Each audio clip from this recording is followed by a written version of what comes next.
The season of 9 rounds so far has proven to be some of the most brilliant racing that you have ever seen in your life.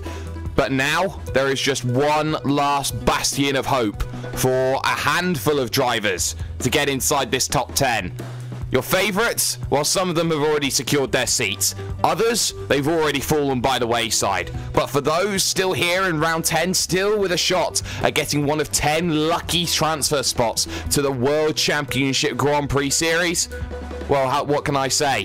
The Nürburgring is your home. This is round 10, the final round of the iRacing Road to Pro Series on iRacing Live and Racebot TV in just 1 moment's time.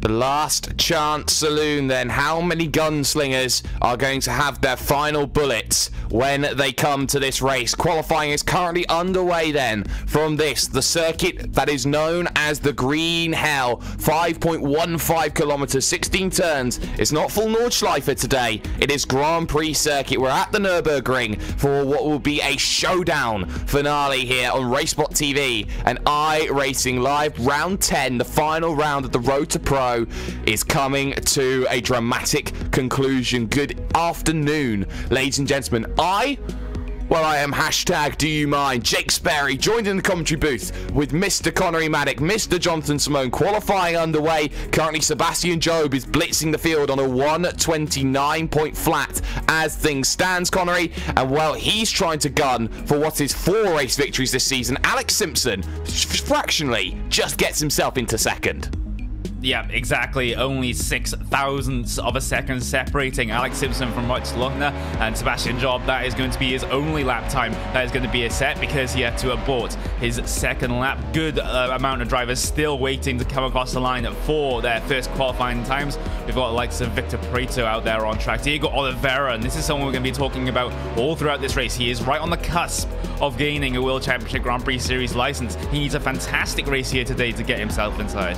He is currently stood as 90 points off of being in a WCS seat. He needs 8 positions on the driver known as Zoran Jondic, who currently aptly starts in position number 8 as things stands. Here's Oliveira, though, into the long left-hander, looking now for the Warsteiner curve here. This right-hander looking to just get that power down, make sure it works in his favor. Then you have this small kick right of Ad van Bogen. You make the run up towards this fantastic tight chicane, NGK, and into the left, right, you slow it right down 105 kilometers an hour for getting back up onto the power before you head into this final right-hander known as Coca-Cola curve. You make this run to the line, and we'll see what this first lap time does, Johnny, for Oliveira. He comes across the start-finish line, 29.6, perfect, position 3.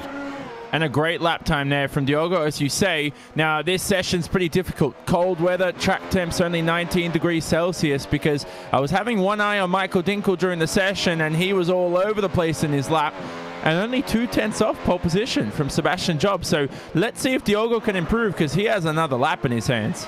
Yeah, and another driver with a lap in his hands. Not safe is Ricardo Orozco. He has to be worried about 2 drivers today. One is Diogo Oliveira. The other is Michael Partington. ERT, for all their issues, are outside of the top 10. No drivers right now currently scored for a WCS license, despite the fact 13 of their drivers have a Blancpain Pro Series license. But Orozco now currently stood in what is going to be position number 7 on the grid. Would like to make life a little bit easier for him. Put himself up there ahead of his teammate Tommy Østergaard, ahead of Moritz Lohner, maybe even up there challenging Diogo Oliveira. He needs something right now, does the Brazilian in the 68 machine. This is his last chance to set a lap time. He crosses the line and does a 29.5. That's good enough for 3rd position. And you're seeing, though, that he's still half a second off of pole right now, Connery. regardless, it is still a brilliant lap for Ricardo Orozco. It's just that Sebastian Job at the top of the field just pretty much outclassing everyone apart from Michael Dingle there being 0.2 of a second behind. We've still got to wait for Tommy Osgaard to get another lap on the board as well as the likes of David Williams to get himself done another lap as well. Yep, and we need to keep an eye, though, on the 05 machine. Alex Simpson, no Rasmussen, no Rogers. That's what we were expecting. That's what we've got. Alex Simpson is going for what is the championship crown, being the Road to Pro champion, and it's been surprising seeing just how consistent he's been. He hasn't won a race all season, but this could be one of those great drives where you don't need to win to be the winner overall. Into NGK, he comes along, currently position 5 in the championship. He'll be doing everything to help Michael Dingle out, who is currently second as things stands. Drive to the line then for the championship leader. He crosses it. He does a 29.645. He improves, but not in position. Very, very crucial when it gets right down to it. Tommy Osgaard will look to start a final lap. But Johnny, what is the major challenge as I look at David Williams now heading out of the Mercedes-Benz arena for this middle part of the lap? Here's where it becomes so narrow. You have to run out deep here, but don't worry about the exit. It's all about the entrance speed. Camber through these corners really helps ease the car in, but you can see Williams has missed the apex a couple of times. I remember Lewis Hamilton was commentating a lap here, and he went for a double apex at this long Dunlop curve. There we go, out of the exit for Williams, uphill. It's easy to scrub off speed here. You don't want to do that. Williams gets on the curb on the outside. This is a very scruffy lap. The cold weather is really... It's not helping these drivers at all, Jake, in this session. It's making these laps just ultra violent. The car's not going to be planted onto the tarmac as much. It doesn't feel like you're driving with chewing gum on those tires. It feels like it's sliding all over the place like ice. Well, it's very clear then that Coanda are seeming to struggle when it comes to these cold conditions, because Williams is nowhere when he's been right up there in the last 2 qualifying sessions that we've had at Imola and at at the circuit of Indianapolis. Sorry, crossed the line, 29.7. He does improve. He takes the position of Michael Partington. Very crucial. Oliveira's last chance saloon then. He gets himself then over the line. 29.5 is the time he wants to beat. He does a 29.4. He moves up 1 more position. Crucial for what he needs. Bobby Zelensky, though, he's going to make his drive to the line, and he hasn't set a lap time yet. He does not want to start at the back with the likes of T. Beecham and Francisco Diaz. He will cross the line on his last chance. He does a 1:30.0. That puts him up just behind Michael Partington, and that was the big worry that was always going to be there. Osgaard 29.5 improves as well, Connery. He moves up onto the 3rd row. Yeah, brilliant laps coming in late on in the session. Most of your drivers went for a banker lap on that first lap, and once they got that, they went all out for the final laps of the session. And Diego Oliveira, he's pulling out all the stops to try and get himself inside that top 10. A P3 start is absolutely brilliant for his chances. And that's everybody across the line. 1 splitter qualifying as well, so we're going to get it up on your screen now how everything has stood provisionally after qualifying, and well... Sebastian Job has done a fantastic job of qualifying again. The man without a team is there once more. 129.096, having a fantastic showing yet again. Michael Dingle doing everything he needs for the championship with his torn left calf. He is there in 2nd on the grid. Diogo Oliveira will line up for now in 3rd position with Ricardo Orozco alongside. Tommy Osgaard makes it 5th position for Positive Sim Racing 4-5. Alex Simpson will start in 6th. Moritz Lohner and David Williams are 7th and 8th, with Michael Partington getting a decent qualifying, but not ideal in 9th position, ahead of Bobby Zelensky. Manu Domingo and Zoran Jonjic make up row number 6, and you look further down, you see the likes of Nicholas Rasmussen, you see the likes of Victor Prato, who's had 3 back-to-back 14th place finishes, lucky number much. Carl Winkler very far down the order. Kyle Germanton, it's his birthday today, so we will celebrate happy birthday to Kyle Germanton. And then you see the likes of Rene Venderbosch, Diego Jimenez, Stefan Schmidt down the order, and Andrew Adair Saunders, another one. So with that qualifying done, we're going to step aside very briefly. When we come back, qualifying fallout then, here from the circuit of the Nürburgring. And my goodness, are there cats amongst the pigeons?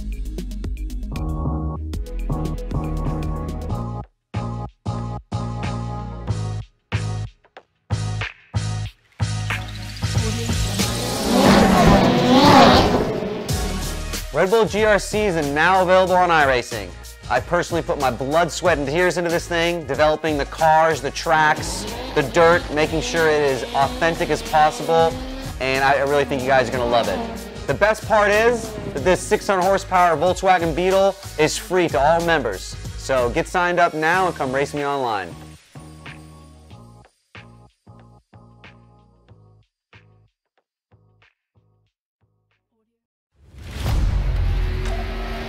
The yellow flag is out. Pit road is now open. Keep your eye on those gauges. We'll give you 4 tyres. 3, 2, 1, now.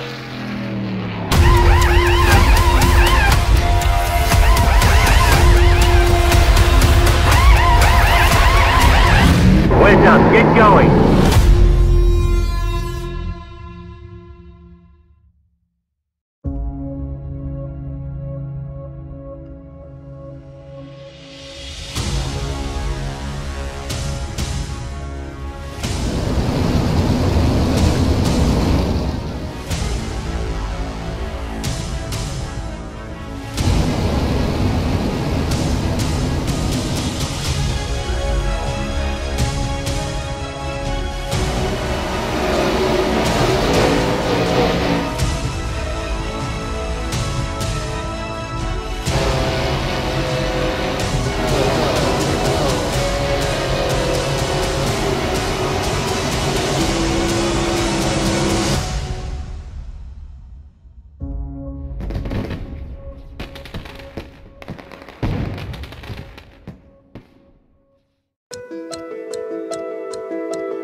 Well, here we go. Fallout from a qualifying that has been somewhat of an interesting one. The more things seem to change here in this series, the more some things do seem to stay the same. Sebastian Job has put in a stunning lap time once again in the early stages of qualifying to put himself right at the top. At the time, he was 0.6 of a second clear.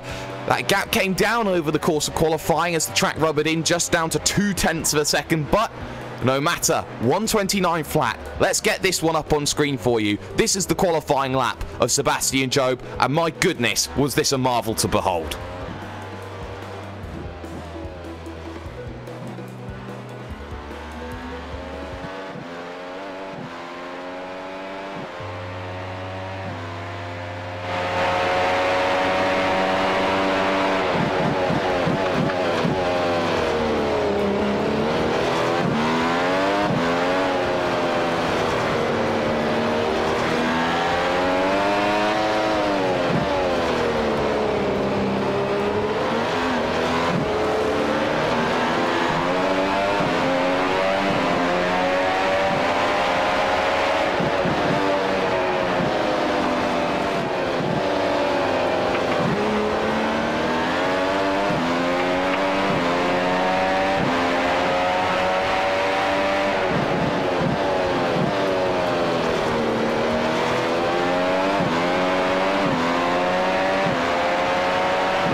you see that lap there. Fantastic work from Sebastian Job and Connery. You know, that lap was just so smooth. It was completely on point. And I probably would have to say that that lap alone would be enough to kick a 20-a-day smoking addiction.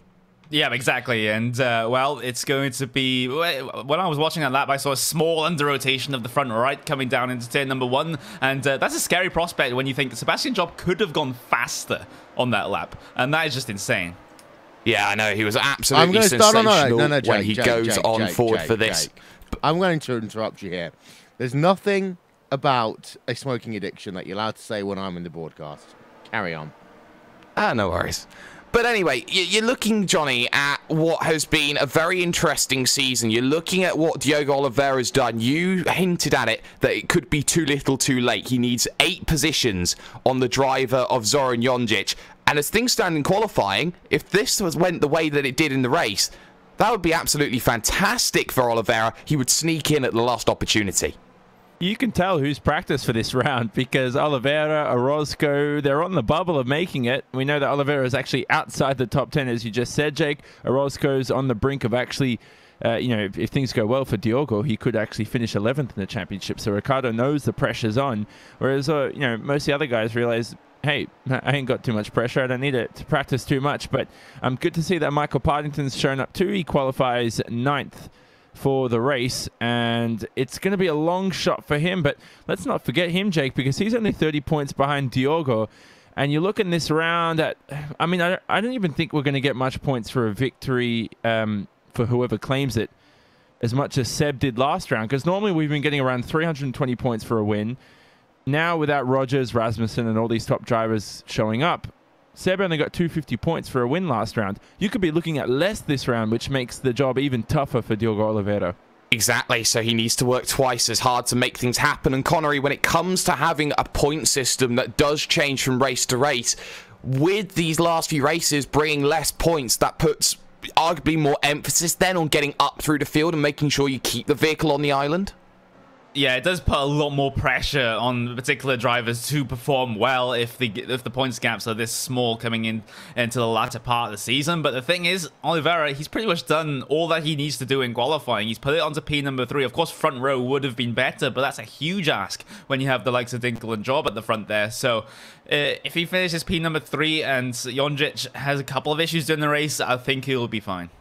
I think he may have a very good shot then at getting into qualifying for the WCS. He's just got to be very careful about the way he works. But Johnny, I want to talk Tommy, or you want to talk Tommy actually, because here's a driver who is 4th in the championship, a chance to jump up to 2nd at this event, and has done so without really catching the eye of many people.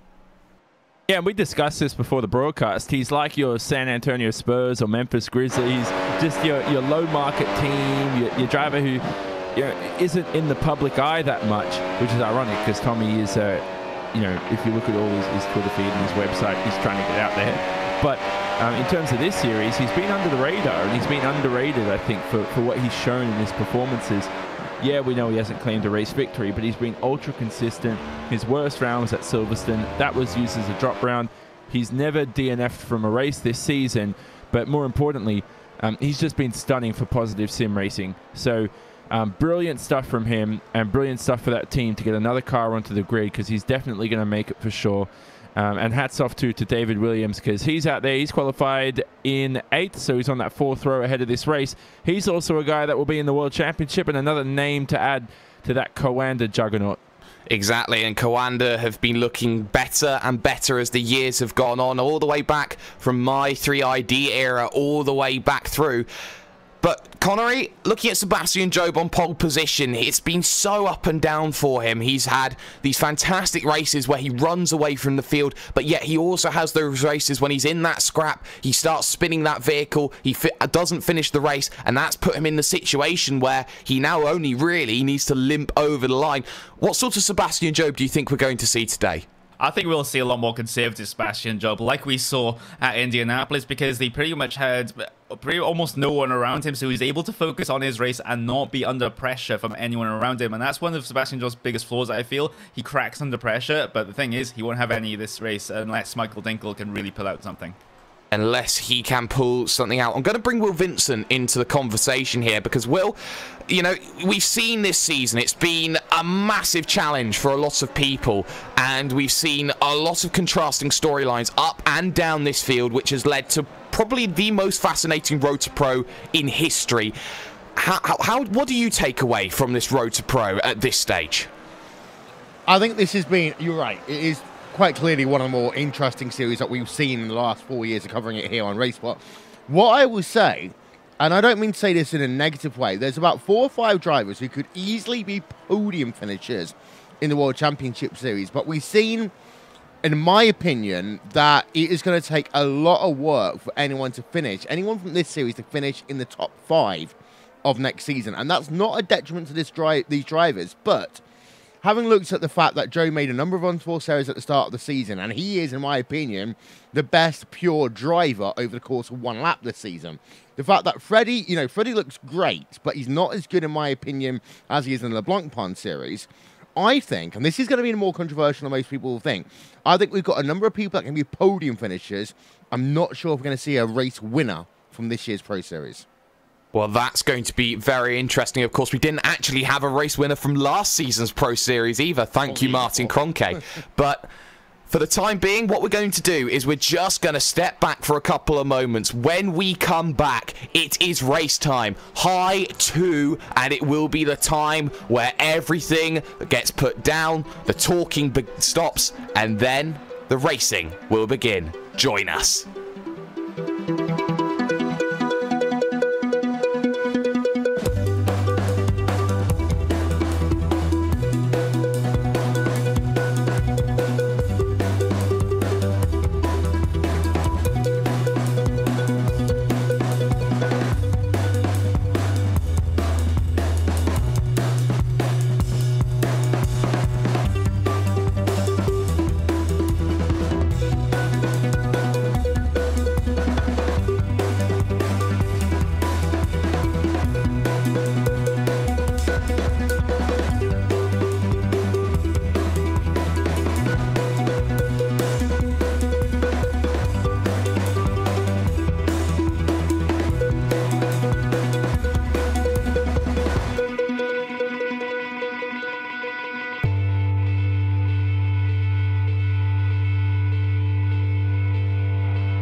Red Bull GRC is now available on iRacing. I personally put my blood, sweat, and tears into this thing, developing the cars, the tracks, the dirt, making sure it is authentic as possible, and I really think you guys are going to love it. The best part is that this 600 horsepower Volkswagen Beetle is free to all members. So get signed up now and come race me online.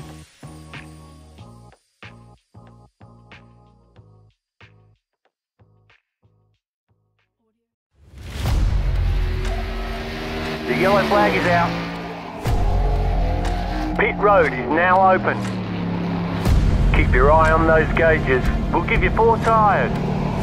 3, 2, 1, now.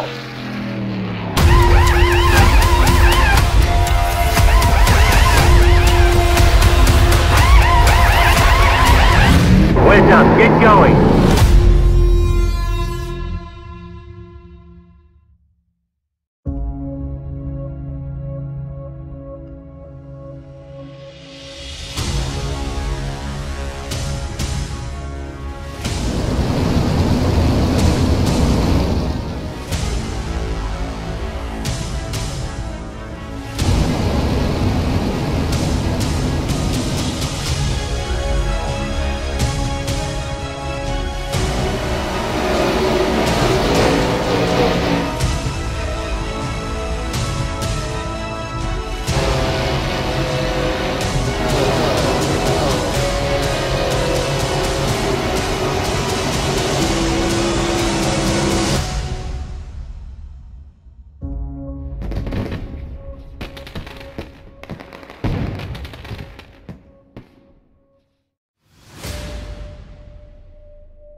A rose by any other name would be just as sweet, but there will be nothing sweeter than getting a WCS seat at the table when you get yourself into a field of the 40 greatest elite sim racers in the world. You know that you will make it. Race time will be what we are all keeping our eyes out on here for on Racebot TV and iRacing Live. The final few moments then before the gridding process steps up. Jake Sperry, Connery Maddock, Jonathan Simone, Will Vincent behind the cameras with special comments. From time to time, the clouds have cleared. It has got sunnier, and that's going to mean that there will be a lot of drivers now having to adapt to the conditions. Track temperature, 34 degrees, wind speeds, 15 kilometers an hour from the south. That will be playing huge havoc here today with crosswinds coming straight across the circuit. Everybody has to be very careful about how this goes on. But let's get ourselves a provisional grid very quickly. Sebastian Job on pole position. Michael Dinkel will be alongside on the front row with Diogo Oliveira and Ricardo Orozco third and fourth. Tommy Østergaard and Alex Simpson are fifth and sixth. Moritz Lohner and David Williams are seventh and eighth with Michael Partington and Bobby Zelensky ninth and 10th. The rest of your drivers then are up on your screen right now. It's a 37 car field all the way down to Jonathan Beekoff in the number 35 machine. But we have a minute to grid ourselves up for the final time this season. The final chance to get the perfect start that all these drivers know that they have to have, want to have, and need to have as well. So this is going to be the last opportunity.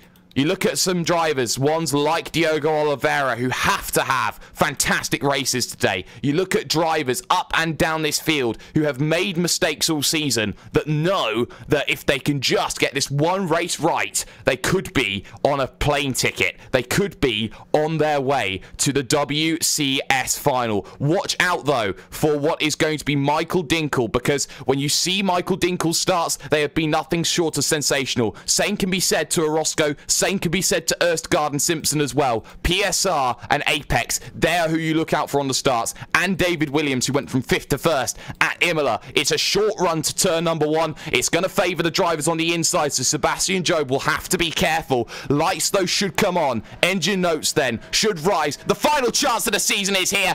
Underway we will go. It's a stunning start from Simpson from the 3rd row. You can see he's already chasing. 2, 3, Oliveira loses 1 position. Job defensive, and round the outside drives Michael Dinkel into 1. He'll take the outside track, looking for the inside at turn number 3, and he'll take it, but not just yet, because Sebastian Job will fight him every single step of the way, looking to equal the amount of race wins in a season at 4 of his former teammate Frederick Rasmussen in through 4, and Sebastian Job still going side by side, holds it off just, keeps the whole shot right now, and everyone 3 wide in the back. Alex Simpson struggling, Connery. Yeah, and a moment for Ricardo Orozco, P number 3 as well, coming down into turn number 6, but he manages to gather it up, and we're all single file all the way back to the bottom end of your top 10 now as they try to sort their orders out. A little bit of a move up front, though. This is going to be Diego Oliveira getting past Ricardo Orozco here on Oliveira, back up into P number 3 after losing that position on the start. Fantastic work then from Oliveira. He gets back into the position he needs to. If things stay like this, Oliveira is in the WCS. Soren Jonjic is out as Orozco went brave on the brakes, then he couldn't make it happen. Checks up Erstgaard into Moritz Lohner. Lohner now will get the opportunity wide though through Vorsteiner. Goes the driver of Tommy Erstgaard. Thank you very much, says one driver. And look at this from Partington. He's taking no prisoners today. He's got to risk it. 3 wide they go down to NGK, and there's contact with Moritz Lohner. Lohner takes the escape road, and that was Partington being too aggressive, Johnny. He needed to be aggressive, though. Lohner's also got a slow-down penalty, so Partington there at fault. Now he's going to be hounded by the rest of the field behind, swamped by the rest of the field as now another Apex car comes past. And that's Alex Simpson, who's trying to recover from his very good start to very bad start as the first lap progressed. Oh, huge contact from Lohner. Up and around everybody goes. And Lohner completely missed his braking point, completely taking out the driver. And mind you, Raikkonen almost taking out Button. And that was the driver, I believe, of Manu Domingo that he got caught up in that one. No, I'll correct myself again, because that was Alex Bergeron in the ERT machine that was collected. Massive, massive contact, Connery. Absolutely huge. It's one of the biggest incidents I've ever seen coming down into there. And as you said, it was just a catastrophic loss of the braking zone there for Moritz Lohner. I'm not sure exactly what he was thinking there. It's just the race got to him, the pressure got to him, and you end up making mistakes like that. Where, though, is the driver of Zoran Jonjic? That's the big question point that we are looking at. Jonjic was taken out by Jan Brezina, the positive sim racing driver, in the final corner. So for the driver now of Zoran Jonjic, he's down all the way in position number 30. In fact, he's on pit road. He could be out. Johnny, this is perfect for Diogo Oliveira. If he keeps it on the island to the end of this race, he's got a WCS seat now. Yeah, Oliveira's doing everything he needs to do. He was out of the front and he's in trouble. So perfect for Diogo Oliveira. And that's the key. You need to qualify high up and avoid those mid-pack battles. And unfortunately for Jonjic, who's out and away now, I think that car's got too much damage. He's trying to repair it, but the way it was banged up when I saw it out of that final corner, his day looked done. Well, he's going to try and survive, try and take as many points as possible. I, though, also on Moritz Lohner, because if he can't get going, he was only 70 points clear of Zoran Jonjic, so that's another 7 positions needed. And Michael Partington needing about 17 positions with a field of 37. That could happen in the favour of the driver of Michael Partington. There could still be massive changes at this stage. Sebastian Job, though, leads this field as things stands. Michael Dinkel in 2nd position, Oliveira in 3rd, Orozco in 4th, and it's Bobby Zelensky of all people. Not forget Ostergaard in 5th. Bobby Zelensky's up to 6th. Bergeron, despite the contact, is still in 7th. He's a very lucky lad, Johnny. Yeah, very, very lucky. So as we look at this, look at these battles now near the front there, because I'm just want to focus if Dinkel can maintain that DRS range within Sebastian Job, because they're coming towards that 2nd zone now, towards the end of this lap. But just remember, Jake, I don't think Michael Dinkel needs to win this race. He just needs to get the points and get that license. Who cares who wins this race if you're Michael Dinkel? I think the scares he had with that calf injury, as he now flicks on DRS and brakes, everything's good through Vidal. I think he just needs to get these points right now. Seb, this is the moment of the race he starts to break away. Yeah, he needs to work on this. This is the Kroenke phase as things happen. I, though, to Thomas Busch, because the Vortex Sim Racing machine is just behind Jorge Montañez in the Positive Sim Racing machine. Behind that, you have Nicholas Rasmussen and the championship leader in Alex Simpson. So Simpson knows that he wants to gain positions, wants to come away with the #1 number on his jersey, being that target go-to driver who's been brilliant all season. And if things stay like this here, Connery, we'll have a champion that has not won a single race all year. He's outdone Keke Rosberg of all people. Yeah, exactly, and it just goes to show it isn't overall race pace that gets you season wins, it's the consistency throughout the entire season that puts you up there and fighting. So that is exactly what the likes of Alex Simpson and potentially Tommy Osgaard are going to do. Of course, Osgaard still hasn't won himself a race either and is still within a slight shout of taking the championship win. But, you know, if Alex Simpson drops back any further than he is, maybe he is under threat. Well, he's got to try and get past drivers. Nicholas Rasmussen will be the first, and Nicholas is one of the toughest defenders in the game when you look at him, Johnny. He can be one of those drivers that some days it will be an easy job, but other days you will sit there for 50 laps wondering, why can't I get past in this 60-lap race? Yeah, need to be smart with all the energy recovery system power as Alex Simpson gets close to tagging him. That's another option too. If you can't get past, tag him possibly. If they go over this second overtaking zone, really your second best overtaking spot apart from turn #1, and easily through. Now don't hit those anti-cut curves. You'll see with the battles coming up, drivers will bounce over those curves. They'll get a poor exit through this corner. Here's where the important run is, all the way down to turn 1, your best overtaking chance. It is certainly your best overtaking chance. You can see, though, how the DRS and the ERS now comes into play as Nicholas Rasmussen has a little look at Thomas Busch in front. Busch unable to really make anything happen then at this stage, so he's got to be really careful now about how he positions that vehicle with a hard-charging Alex Simpson just behind. On the brakes into the Mercedes-Benz Arena, turn 3, not going to happen. He'll have to sit and wait. If you look further forward, though, Michael Partington may want to just try and take some more positions. In front of him here is position number 8, is Manu Domingo, Connery, and he needs to think about these positions. He needs to think probably about 6th place, if not 5th place right now today. Yeah, he really needs to go all out. He needs to go 110% throughout the entirety of this race to try and make up more positions to, you know, at least try to make something of that shot of getting inside the top 10. And P number 9 right now isn't quite going to cut it. It's not going to quite cut it, but at the front, Michael Dinkel, he's not gone away here, Johnny. He's stayed with the driver of Sebastian Job, and that's going to be a worrying thing for Job because the more he's put under pressure, we've seen it all throughout this season, he has cracked underneath that said pressure. He must be careful about that, especially for any suitors that want to take him up as a driver being a free agent.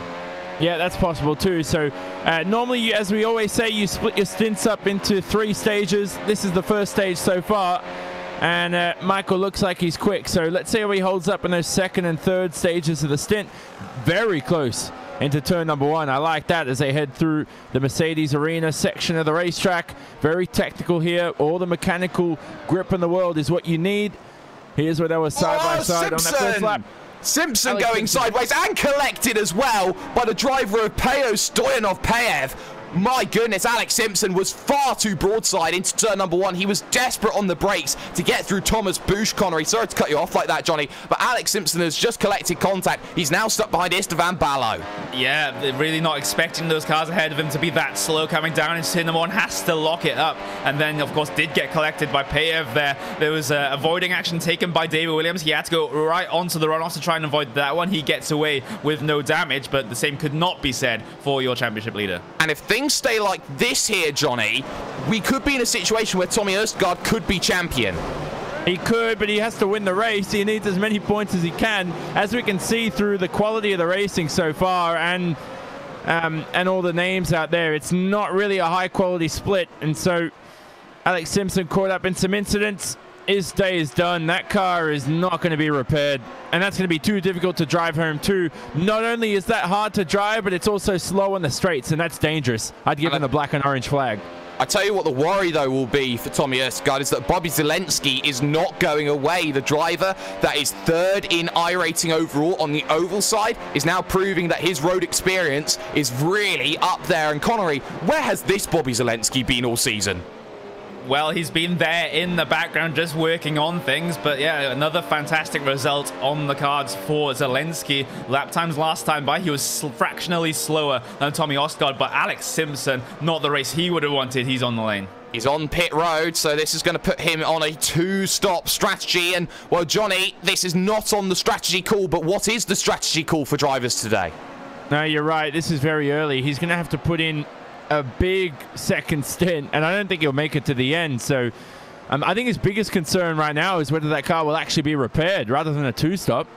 Because at the moment, I think his day could be done. But you're looking at lap 23 onwards is when that pit window opens. And that's as early as you'll see drivers come in. I don't think anyone will pit after lap 30 onwards, halfway through the race. You'd be pretty silly to do that, and I don't know why we've seen drivers do that throughout the year. So Simpson in the pits, that's going to be a long repair. And I think he has one hand on the trophy, Jake, but boy, is that hand starting to slip now as this race progresses. Well, we've had 4 retirements already. Zoran Jonjic, Moritz Lohner, 2 major names, Jan Brezina and Francisco Diaz. Just seen Pejo Stoyanov-Peyev also crash out of this event. Michael Partington, though, close again to Domingo on the brakes into the left-right. Then they come with NGK, and right now, Partington needs everything to come up Millhouse. It isn't at this stage. He now needs to start working on the driver of Domingo to make this move, and maybe, Connery, get Alex Bergeron in on the mix.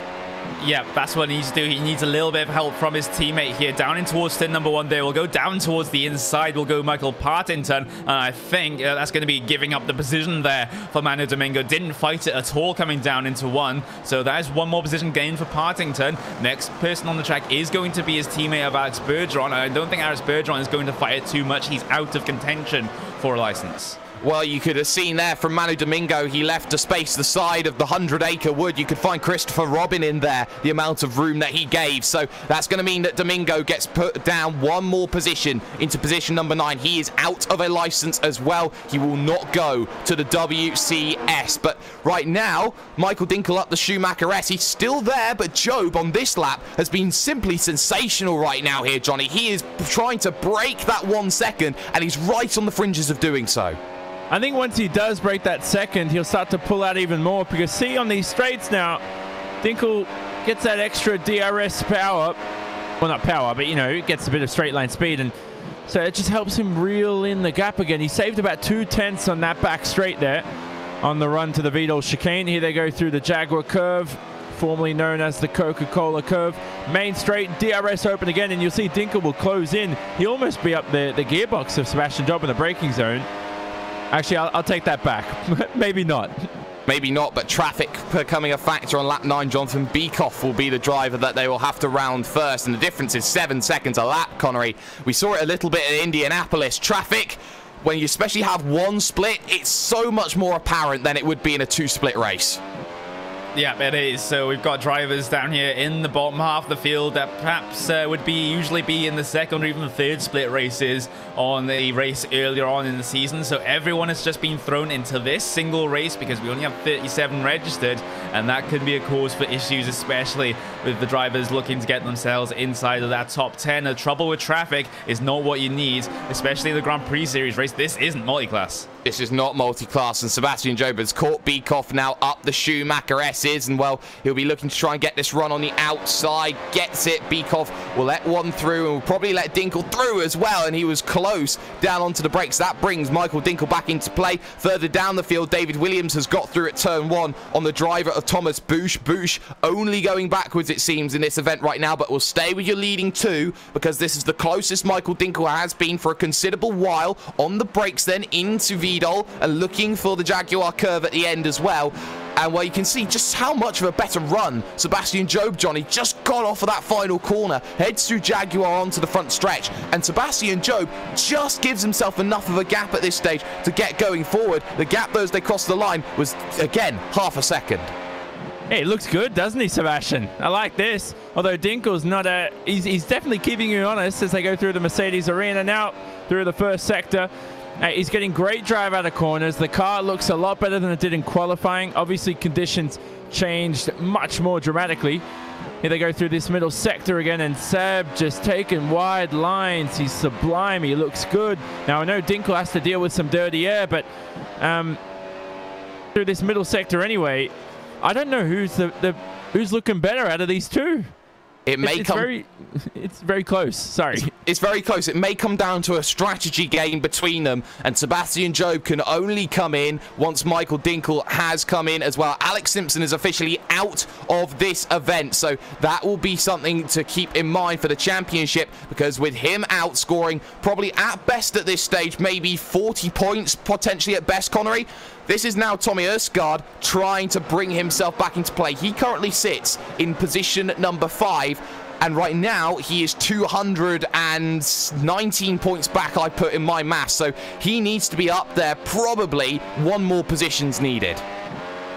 Yeah, one more position, and the position ahead of him is actually his teammate of Ricardo Orozco, but Orozco's got his own race to worry about, his own series, and his own finishing in the points to worry about as well. So I don't think there'll be a bit of team orders here just to give Ørsgaard the win. I think Ørsgaard's going to stay behind and allow Ricardo Orozco the best chance of securing himself inside that top 10.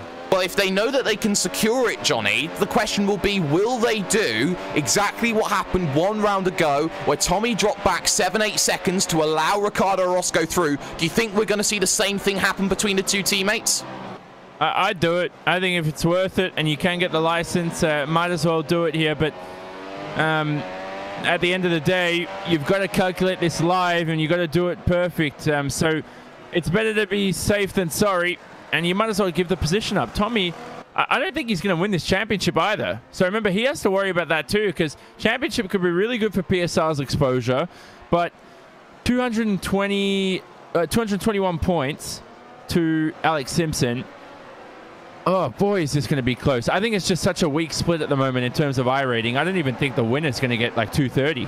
Well, that's going to be very questionable. Alex Bergeron, though, has let through the driver of Michael Partington, secures his spot a little bit further up into position number 7. The chase for Partington now is the driver of Bobby Zelensky. And when you think about the technical issues that he suffered at Circuit of the Americas, Connery, this is redemption for Partington if he keeps it on the island. But he has to be careful, though, and I think he got away, potentially, with the damage on lap 1, because there wasn't any, despite the big contact that he had into Vito. Yeah, that car is looking surprisingly clean despite the huge amount of contact side by side ahead. That's with a lap car of, well, that is going to be Baikoff, and Baikoff is going to be slow off of the NGK chicane. Going to have to hold up Michael Partington there, exactly as the way he held up Zelensky as well. And Alex Bergeron has to go around the outside as well. So a bit of a scruffy couple of corners for being a bit of lap traffic. And I think Manu Domingo will get his way through just fine into one. Yep, and David Williams has made more positions because Nicholas Rasmussen has been made quick work of, and already a second down the road as now David Williams looks to put his eyes on Jorge Montañez, looks to put his eyes on Manu Domingo. And remember, David Williams doesn't have to make these positions. He's pretty much safe at this point, but he wants to get back up inside that top 8 here, Johnny, because everybody knows you want to be at least at your starting grid number. That's what's ideal. Yeah, exactly. But it's also, you want to finish the season off on a high, because believe me, as a driver, even though this is pretty much a garbage round for David Williams and it doesn't really matter much, I think he needs to leave on some confidence, because right now he's going into a team where every single driver, every single one of his teammates will be quick. And oh, goodness me, Montañez, is that Jorge Montañez in front, right? Almost ran wide there. So he's going into a team that's a juggernaut, and he really needs to make sure that he's on pace with all of them. Yeah, he's got to make sure that he is very, very careful. And, well, Williams has to be that driver who is careful as he just about negotiates the rolling road of Beekoff at the moment. So Williams does a very good job of getting around that and getting himself further forward in this one. But right now, Bobby Zelensky is the man under pressure. He has to be the man who goes careful. Partington last time by was 0.7 of a second quicker. We'll see what the difference is this time. I definitely think the driver of Partington is now within the DRS range as they cross the line. It was this time a 33.2 from Partington. Was responded to with a 33.7, Connery, but Partington is on a different level right now. He is completely on a road, and Job's made a mistake, actually. I think he's behind Michael Dinkel now. Yeah, he is, and that happened at some point over the past lap here. And what exactly has happened to Sebastian Job? NGK. It was Dinkel leading his way across the line, and in fact it was NGK. Just the single car instant and no influence from anyone else. Here's the replay. Well, this is the replay. He just loses the back end heading into that corner. This is a circuit which you normally think is more downforce dependent than most. And Sebastian Job losing the rear end into the very slow left-right. Just ran a little bit too far. And that's given Michael Dinkel then the opportunity to go win a race here at the circuit of the Nürburgring. Johnny, he'd only be the 4th winner this season. That's just been how dominant the likes of Job and Rasmussen have been. Yep, exactly. So we may also see him pit early because he's done that before when he's lost the lead. He's pitted early, tried to counter the strategy, but that's going to make him pay in that second stint. I think he just needs to relax and stick to his strategy. Don't do anything too different here and just reel in Michael Dinkel over the next 47 laps. You've got plenty of time as we look on board with Michael Partington right now. He's right behind Bobby Zelensky, who's been so impressive. One of the best oval sim racers in the world. He's given a shot here in the McLaren. We won't see him in the the World Championship Grand Prix Series on the road side, and at least he's given it a shot in the Pro Series. Let's see if he can make it in 2019 anyway. Another 1/10 of a second lopped off by Michael Partington. In fact, let's go on board then for the entire lap, because Michael Partington knows here, Connery, that he needs to be trying to chase this down through the Mercedes-Benz Arena, long, lisking turn 2 into the long left-hander of 3. And this 90-degree right here of 4 feels so much longer due to the characteristic of that corner. That's one of the great corners in racing. Yeah, it is an absolutely brilliant corner indeed, as we're still following along with Michael Partington as he tries to chase down Zelensky. And this gap has just been relatively stagnant right now. Partington has got within that bubble, shall we say, of dealing with the dirty air. Even though he has DRS, he's not on as much of a charge as he was previously. It's going to be a fantastic reply in terms of lap times for Zelensky, but that's more because Partington is stuck behind in the dirty air.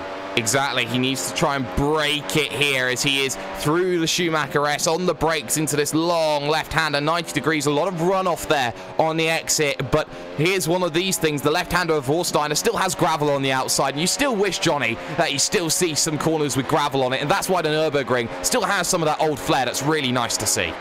Yeah, we should take racetracks off the calendar if they don't have gravel runoff areas. We should make that kind of silent protest. You know, when Bernie Eccleston didn't show Force India at the Bahrain Grand Prix in qualifying once. We should do something like that and do the Bernie on it. But I think it just makes a much better challenge for these drivers.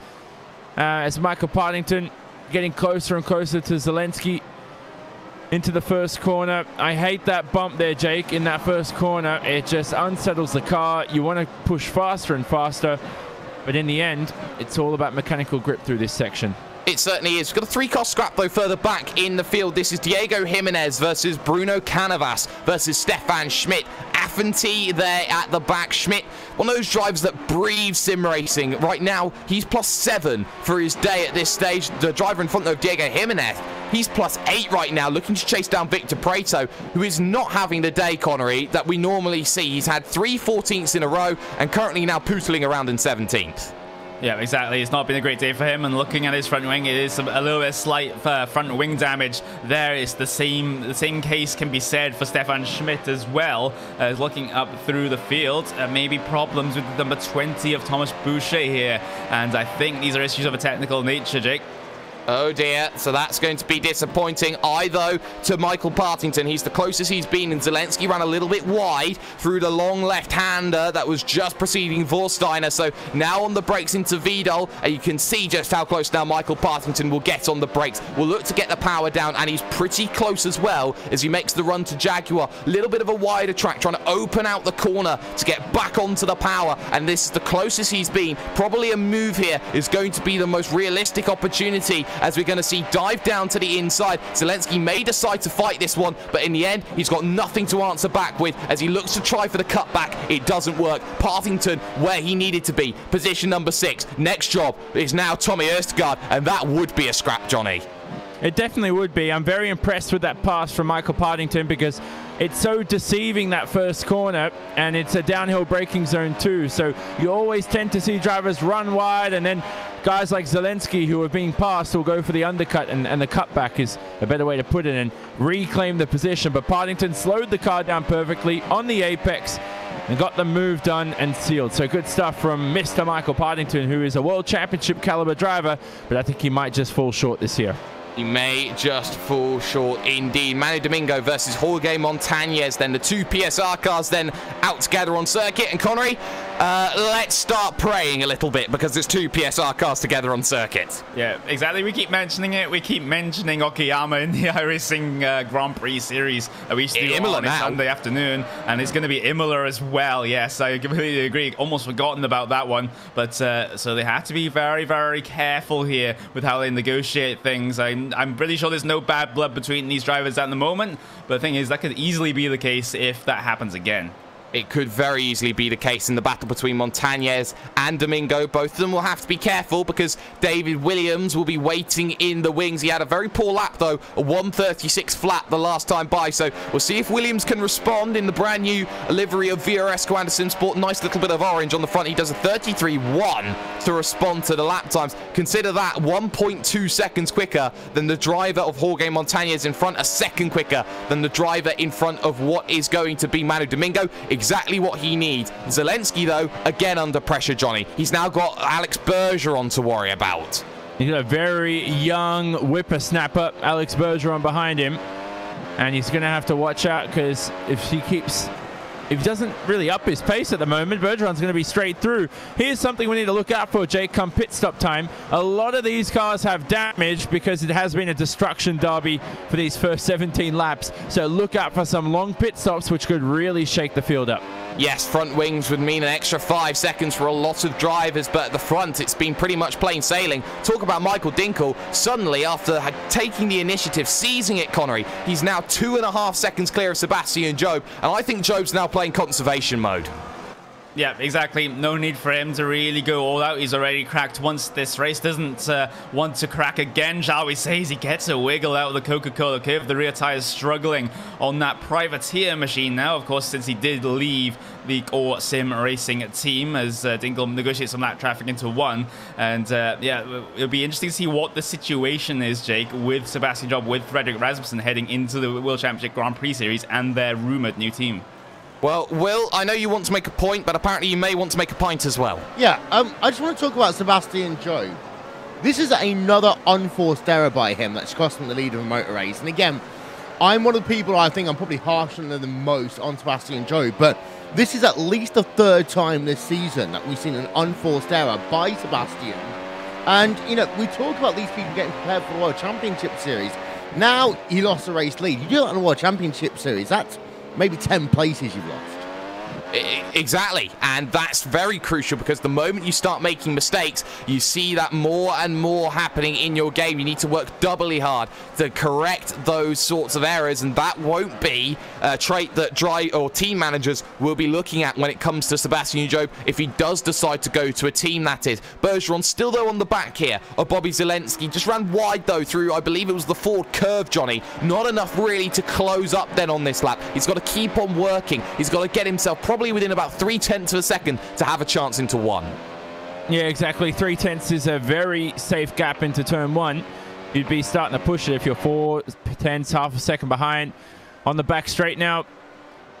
Bergeron, DRS, uphill braking zone makes this Vidal chicane much easier, which actually, going back to the Sebastian Job mistake, if you're making a mistake through this corner, you definitely missed your braking zone and you push too hard, because with an uphill braking zone, that car's going to get stopped quite easily as Bergeron now comes through the final corner. And he's got a good shot here at Bobby Zelensky. Jake, he's going to get very close in the braking zone. Well, he's going to try, but Zelensky's going hard on the defensive run into one, and he's going to be slow off the exit too. Bergeron trying to get the cut back, does Kid iRacing, the Canadian, not able to make that move then in through the Mercedes-Benz arena. But that's good, though, for the driver of what is going to be Bergeron. He's the closest he's been all race long to Bobby Zelensky. He can now physically assert his dominance in this situation, Connery. Yeah, meanwhile, though, back behind them, Manu Domingo and what's going to be David Williams going side by side through the Mercedes-Benz arena, and that is Manu Domingo just successfully defending the position for now, but he had to really fight for it coming through that first sector, and Williams is not going to give up that easily. No, he's not. So David Williams wants to make sure that he makes this move on the run then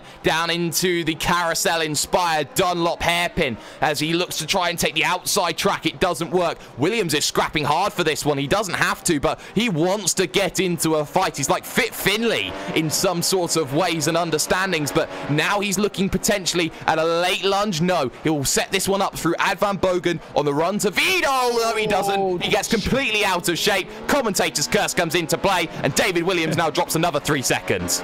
Oh, I got so excited there, Jake. He's just pushing too hard.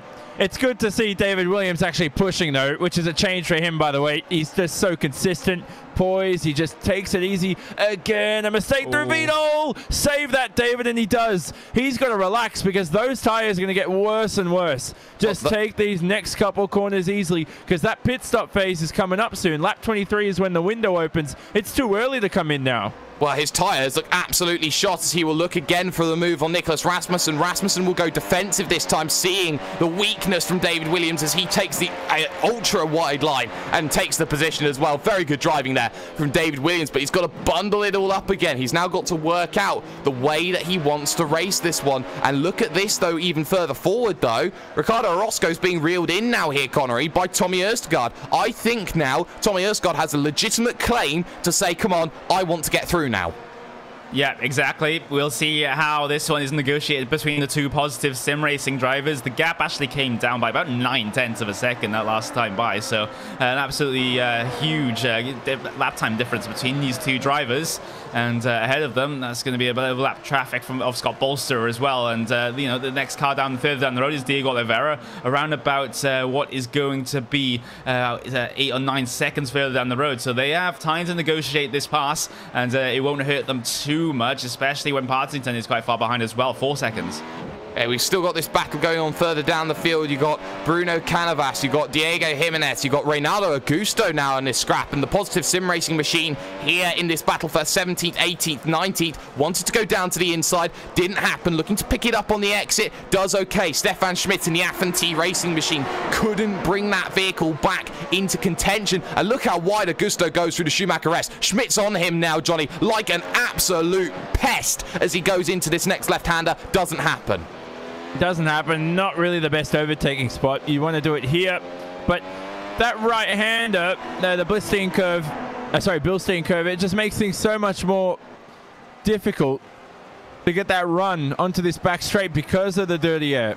As now Augusto travels through the Vidal chicane. Schmidt's mucked up the chicanes a little bit, and he's now lost a couple of tenths, but we don't want to see those DRS, ERS trains start to form because that's when drivers will be stagnant. It'll be much harder to make a move. Exactly. You're looking at this train, and already pit road has already come open because Manny Domingo's going to come out inside of this, and is he going to break clear? Just about. So Domingo just gets a bit of luck. He's early, lap 21 here, Johnny. That's very surprising, actually. Domingo's coming early. It must be an undercut or something as the car gets out of the way. It must be a lap car there. As Bruno Canavas, that is. Yep, he is indeed being lapped, but what's going to happen with, excuse me, not being lapped, he's just moved out of the way. Domingo, very early pit stop, but he could be undercutting somebody else in his strategy. So I think he was around Nicholas Rasmussen at the time when he entered the pit lane. It could work. Montañez as well. Yep, he was around there. In fact, saying that there, Johnny, Montañez completely butchers the Vidal chicane. Yeah, and they're teammates too, so I don't think they're fighting with each other. But he just has to watch out for the second stint, as we said, Jake, because it's going to be a tough end to this race for Manuel Domingo.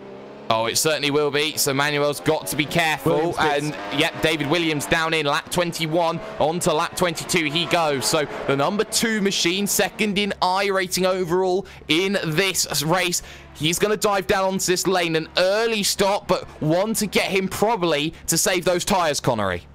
Yeah, exactly, and he's forced to do this because, as you say, those tires got completely shot with the issues that he's been having. So up and down on jacks he goes, and long stop because he has to change that front wing, and he's going to be held for quite a while. Finally gets himself off the way with a fresh front wing, and let's see where he comes out in relation to other drivers. He'll come out around about the number 28 car, just behind Bruno Canavas here, and in a battle as well. There's Augusto and Hormilia as well, going down in towards turn number 1, straight into the action for Williams, and he's going to lose both. And that's where his spotter has not done the job there. He needed a bit of fresh air to get on the offensive. It didn't work. He's in the middle of this. Down to the inside at turn 3, though, of Reynaldo Augusto. And Augusto's just going to fight back through 4. But around the outside, beautifully done by the driver of David Williams. 1 negotiated, 2 more to deal with. But this is going to cost him probably about 3 seconds overall here, Johnny. And that is not the David Williams that we know and like to see.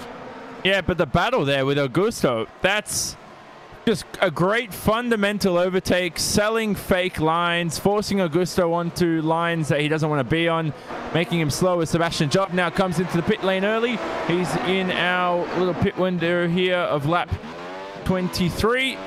Oh, look at the rear traction there. Just absolutely nothing as he exits the pit lane. Is he in clean air though, Jake?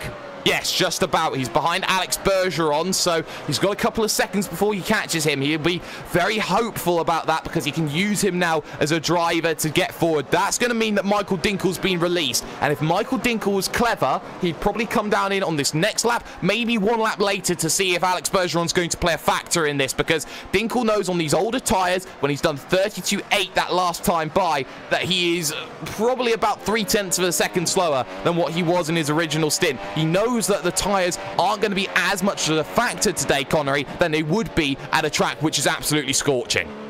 Yeah, exactly. Track temperature around about 34 degrees, which is relatively standard in terms of the iRacing dynamic weather. As he does come down into the water lane, he does decide to cover off the move. He does. So Michael Dinkel, race leader, down in onto the lane. Does Diogo Oliveira follow in suit? No. He will go and lead a lap here in the Road to Pro. So Michael Dinkel then, on the lane he goes, and he will be looking to try and get the jump on Sebastian Job, who currently is now heading his way through Ad Van Bogen, just behind the driver, the Canadian of Alex Bergeron. Into NGK he goes, and I think this is going to be desperation time for Sebastian Job, because he can't make the move on Bergeron, who decides that he doesn't want to make the pit, but he's as close as he possibly has been. Dinkel, though, has hit his box. He's out. He's away. He will retain the net race lead because Sebastian Job is not going to be close enough. Job down the inside then of Alex Bergeron makes it easy, but Dinkel's already got a car of Bobby Zelensky straight through. That is class from Dinkel, Johnny. Yep, great pit stop, covered him off well, and Job was held up by Alex Bergeron too, which supported Dinkel's pursuit for the win. Quick fact of the day, Michael Dinkel, number one, couldn't really care less about the Nürburgring, despite it being one of his home tracks. And the other thing is, I think this might be his best circuit. We've seen him in previous Pro Series and the World Championship, other races too. He's just so quick at this racetrack, and it suits him so well as a driver. Jorge Montañez then out of pit road in the number 12 machine. He gets ahead of Manu Domingo by some considerable margin, and he'll be very happy at the fact that he's now got a bit of breathing room to be working with then into the second half of this event. So we keep an eye on those looking to come in. Oliveira is one of them. Into the left, into the right of Vidal. Will he dive down onto the lane now? No. He's going to stay out and do the long strategy. Oliveira has been one that has liked to stay out a little bit longer than others, Connery, sometimes to the detriment of his race, but right now I think he's just running to his strategy play. Yeah, he has enough room back to the car that was behind him before all of those stops cycled through, so he can afford to try and go onto this long first stop strategy. So it could be a very good decision for Oliveira. It'll give him the fresher tires for the second stint of this event, and then try to chase down the likes of Job and Dinkel. But I think it might be an attempt that'll be in vain unless Dinkel and Job decide to start to fight it out. Alex Bergeron was almost hitting the pit walls. He came down onto pit road, Johnny. You got a better eye of it than I did. Yeah, that would have been quite hilarious if he did, but he just saved it. Car started to get a bit loose. He comes in for his pit stop, hopefully a very quick one. Out and away from the former World Championship driver. He won't be there in 2018, we know that, but he's certainly got a lot of good years ahead of him, Alex Bergeron. He's a very quick, very skilled sim racer, one of the best in the world in terms of car control. I'm looking at Sebastian Job right now. He's trying to use the traffic as a pick here for Bobby Zelensky. On the brakes, then they go into the right-hander then of Dunlop, and that's easily done. Zelensky completely butchered the corner there. Couldn't hold a track line on the outside, so Sebastian Job easily makes his way through, but he's been held up a lot of time because of it. Oliveira knows his rival behind is Ricardo Orozco. He's already gapped him. He'll come in when probably he comes in as well. You can see he stays out one more lap, but Michael Partington, despite the fact Michael Dinkel's behind him right now, Connery, he can see 2.4 seconds down the road Tommy Erstgaard. He wants to get these positions. He wants to be thinking about position 4 because he wants a Roscoe as well in this case. Yeah, and all the drivers ahead do decide to stay out yet another lap in this event, and Partington can't be affording to lose too much time here as he negotiates the pass for Dinkel to get through. So it's not going to be easy for Dinkel to find his way through. He's going to look towards potentially the inside here, but nope, he is word by word, that is not what you would have wanted into turn 1. Wow, Michael Dinkel just trying to trail that brake a little bit more, and thank goodness that it was only just a spin. There was nobody else coming along. That was easy for Sebastian Job to get through. But Michael Partington, what damage is on the ERT machine? We've seen it all season with ERT. They get the most horrific luck when it comes to getting these vehicles and keeping them clean, Johnny. Yeah, that's not good. And I don't think Michael will get a penalty. So regardless of whether he wins this race or not, he'll be fine. But for Michael Partington's chances, when you need every single point and every second you need to get into that top 10, that's not good for his pursuit, because we keep all our eyes on Diogo Oliveira, who's currently actually leading this race. Who knows where Michael Partington will end up? You know, will Ricardo Orozco finish this race highly? Let's see what happens to Diogo Oliveira, Partington.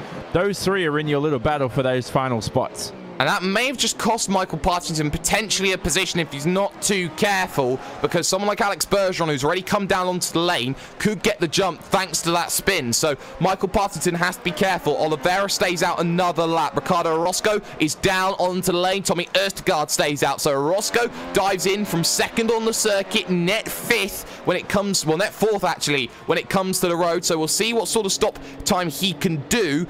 But Ricardo Orozco coming in because he knows that Diogo Oliveira is just going to stay out. He only needs to battle against his former contemporary, Connery. Yeah, he does. So trundling down the pit lane, he goes at 60 kilometers an hour, tries to find his pit box, which is quite far up. He did qualify MP number 4, of course, and will get the fresh rubber. No front wing change required for Orozco, as he will come out behind, well behind Thomas Boucher, though, but that is a couple of laps down car, so he's in a huge amount of clear air in terms of battles on track around him. Well, he'll be very fortunate the fact that he's got clean air. He can now attack into it. The gap between Dinkel and Job is down to just 2 seconds between them. So Job can now start thinking about going on the offensive here, starting to get aggressive and attack the driver of Dinkel, who's coming up towards Tommy Østergaard now as the next vehicle of contention. Oliveira will want to potentially come down in. And right now, Johnny, Dinkel versus Job, we've seen what's happened with Dinkel. I've been looking at the front wing. It doesn't look like there's much damage on that machine, but Sebastian Job now has seen that Michael Dinkel has been involved in incidents, and I think Michael Dinkel now will be a little bit worried that Job can now start taking the psychological advantage. Yeah, exactly. Psychological is what I wanted to talk about. In terms of Dinkel's now hit Partington. Who knows how that's actually put him out of rhythm? Is he overthinking this too much? Is he... Yeah, who knows what's happened there, as now there could be more incidents, Jake. Yeah, that was Sebastian Job getting a big wiggle coming out of Vidal. In comes Oliveira. In comes Tommy Østergaard. So retaining the race lead now overall will be Michael Dinkel, as the gap does slightly extend there. 0.2 of a second on that last lap. Out and away comes Oliveira. Easy as you like. In comes Michael Partington as well. Here comes Ricardo Orozco, though, looking to come down this start-finish line, looking to make something happen here, and looking to take some positions away, Connery. And right now, Orozco is still ahead of Tommy Østergaard. And that, for Tommy Østergaard, though, will be okay, because he's a lot closer than he was potentially 2 laps ago. Yeah, exactly. It still remains to be seen whether or not Ricardo Orozco will make this easy for Tommy Østergaard. We'll just have to wait and see as they head their way through the Mercedes arena, but it's going to be still a battle behind, though. Bobby Zielinski versus Alex Bergeron is still one that we do need to talk about, because Bergeron was around about 0.2 of a second faster last time by. They're going to negotiate a bit of lap traffic in Scott Bolster, but Bergeron is going to try to continue on his good run so far this race. And behind that is Michael Partington. The spin has cost him 2 positions on the brakes there. The traffic not being too friendly there in the form of Scott Bolster, but enough to get out of the way. So Partington now has to do the work all over again, and this may be the time here, Johnny, where the pick is used by Partington, using Bergeron as a pick, get a 2-for-1 special at the supermarket. Yeah, it's like a basketball game, isn't it? Pick and roll right now. See what he can do. And Bergeron, how many seconds is he up ahead? 1.3 at the moment. So he's within touching distance, not within DRS zone, of course. Here's that second DRS straight coming up. There are the markers. Partington crosses the line. And he definitely doesn't have DRS this time around. So Bergeron, oh, he runs deep into the Vidal chicane. He has DRS though, Jake, on Bobby Zelensky. So Zelensky, 6.4 seconds to Tommy Osgaard. Certainly nothing to defend with. No, he has to play very bold on his defense. He's got to keep at bay Alex Bergeron by 0.4 of a second, if not a little bit more then in this battle of wits between the American and the Canadian. And well, no NAFTA trade deal is going to be salvaging anything between the pair of them right now as they head into the left-hander of turn number 2. Partington looking to follow as he's done an outlap of a 56.3. Not bad there from Michael Partington, looking to be the aggressor, looking to get back into this race. Job, though, has the gap down at under 2 seconds for the first time in a little while here, Connery. Michael Dinkel must be careful now. He knows that it is no mistake city. Remember what happened at Suzuka? Both drivers threw away a victory.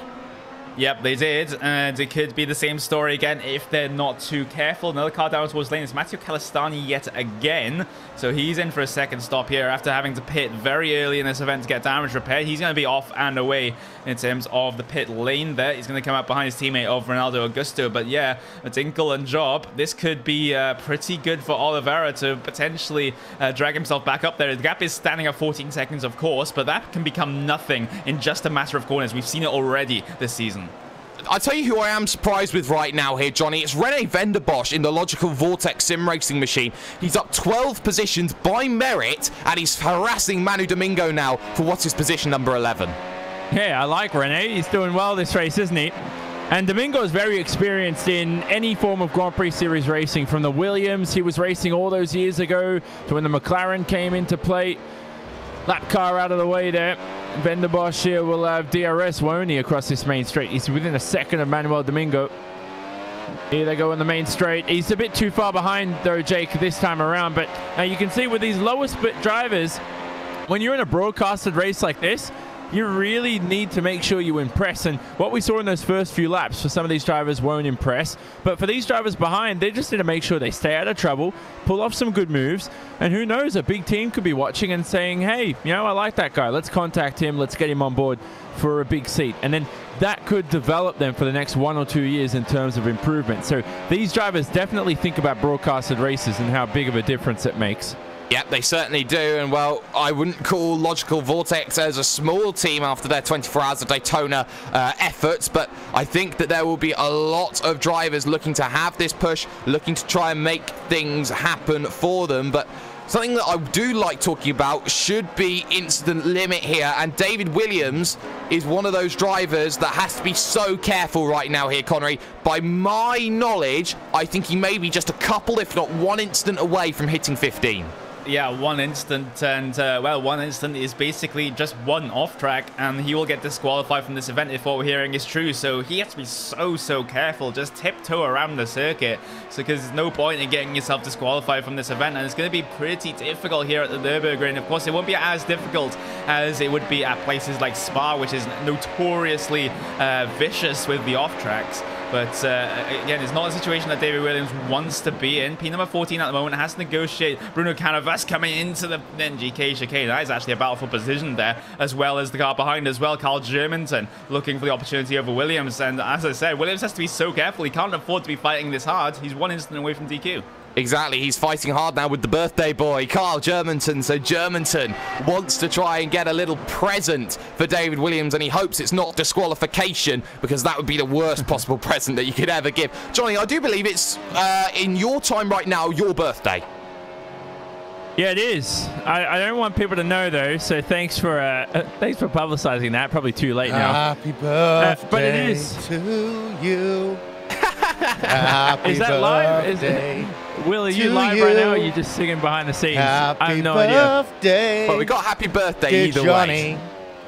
Happy birthday so, to you. For my listen, for my 72nd birthday, I'm thinking all my kids will be here. My grandkids, my great grandchildren. We're all going to celebrate and go to the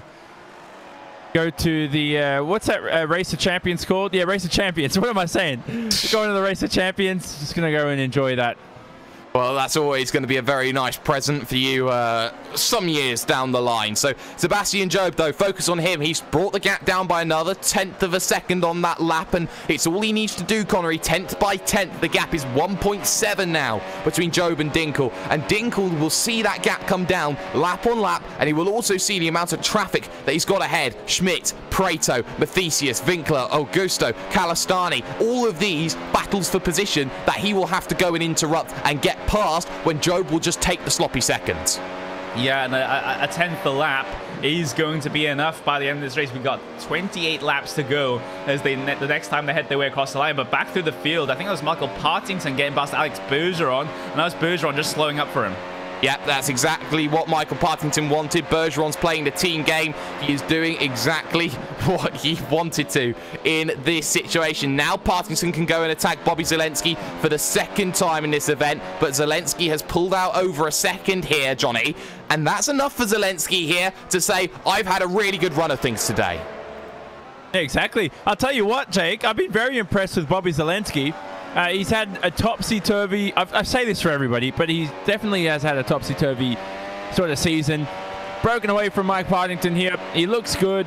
I think, though, for Bobby, I mean, what is there to say on him, Jake? Like, this season, he's been around the mid-pack most of all. Yeah, he's 6th now, obviously because a lot of drivers are absent, but I think this race, even if you throw in all those other drivers that are absent, I think this has been Bobby Zelensky's best race, at least from what I've seen.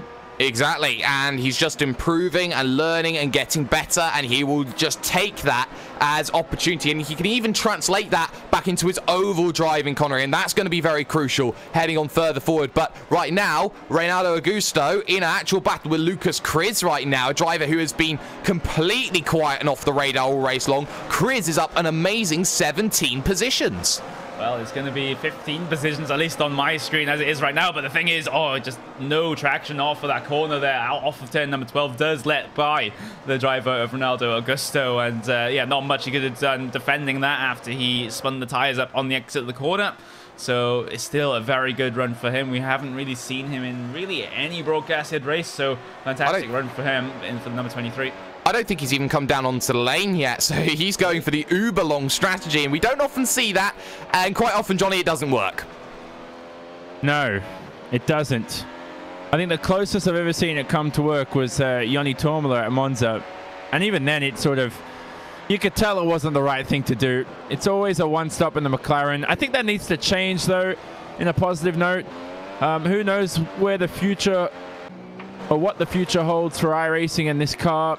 Are multiple compounds going to come in, all that kind of stuff, but I think something to throw these drivers off ahead of the 2018 season is say, hey, you've been used to one stop now for a couple of seasons. How about we give you this update? Now you have to pit 3-4 times a race. I'd prefer that than the one stop.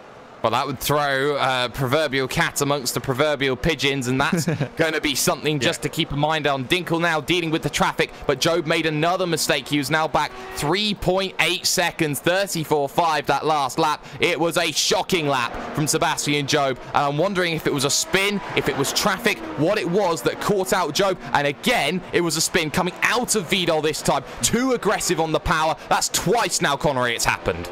Yeah, and it seems to be a theme with, well, with these now ex-core sim racing cars is that they're so tail-happy with getting the traction down. And even on the entries of the corners at times as well, it's a very loose setup that they're running. And as a result, Job has made yet another unforced error. Do you think that the wind here is playing a factor into Job's issues, Connery? Just looking at the direction of it, it is a crosswind coming into Vidal, but I don't think it's going to be that much of an issue because the wind isn't actually gusting that much when all things are considered. It's just a theme that we've seen throughout this entire series that those core sim racing cars are very loose. They can be very loose. They have to be careful. René van der Bosch, though, still in that scrap then to position 11 with the driver of Manu Domingo. He's been close for a long while now, Johnny, but it's just not quite happened the way that he has wanted it to be seen here. René van der Bosch wants to make that move, but he just doesn't seem to have that get up and go to really challenge Domingo. Domingo's matching him. He just needs to be patient. When I'm in this situation as a driver, I don't push too hard after the first 3-4 laps if I can't get past. I might stay 5-6 laps behind them. Take it easy. Just maintain some grip in those Pirelli tires. And then after about 10 laps, if you're still stuck behind and they haven't made a mistake, afterwards, you know, obviously you're putting all the pressure on them, so you hope they make an unforced error. But lap 10, 11, then you start pushing again. Now all of a sudden you've got fresher rubber. The pass is going to be a lot easier. You just have to be a bit more patient with it. So Van der Bosch has got a lot of strategies to sort of use here, but whether or not it actually works is a different question, of course. Yeah, it's always going to be a different kettle of fish here for Rene van der Bosch. He's now got to understand this is fighting with the big boys. I now have to start trying to think about making moves and looking to cement myself for 2019 as a major player in the game. Let's get ourselves on board, though, with the driver, Michael Partington. I want to go RaceSpot TV fan immersion. We're going to do some maths and some number crunching behind the scenes because we're going to give you a glimpse into what the championship could look like when we come out here of the Nürburgring.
Tommy Ostergaard has spun it at Vidal, and that's a big spin. It has major implications on the racing. He's gone and turned it around. It means that Ricardo Orozco now is clear, is free, and it means that Bobby Zelensky now is just 2 seconds now behind the driver of Ostergaard. A big moment, Connery. Massive. Tommy Ostergaard could have just thrown away potentially his chance at winning the season outright. Yeah, we'll just have to wait to see how the points will start to stack up. But yeah, it's another self-spin coming through the NGK chicane. And well, we just had a huge one.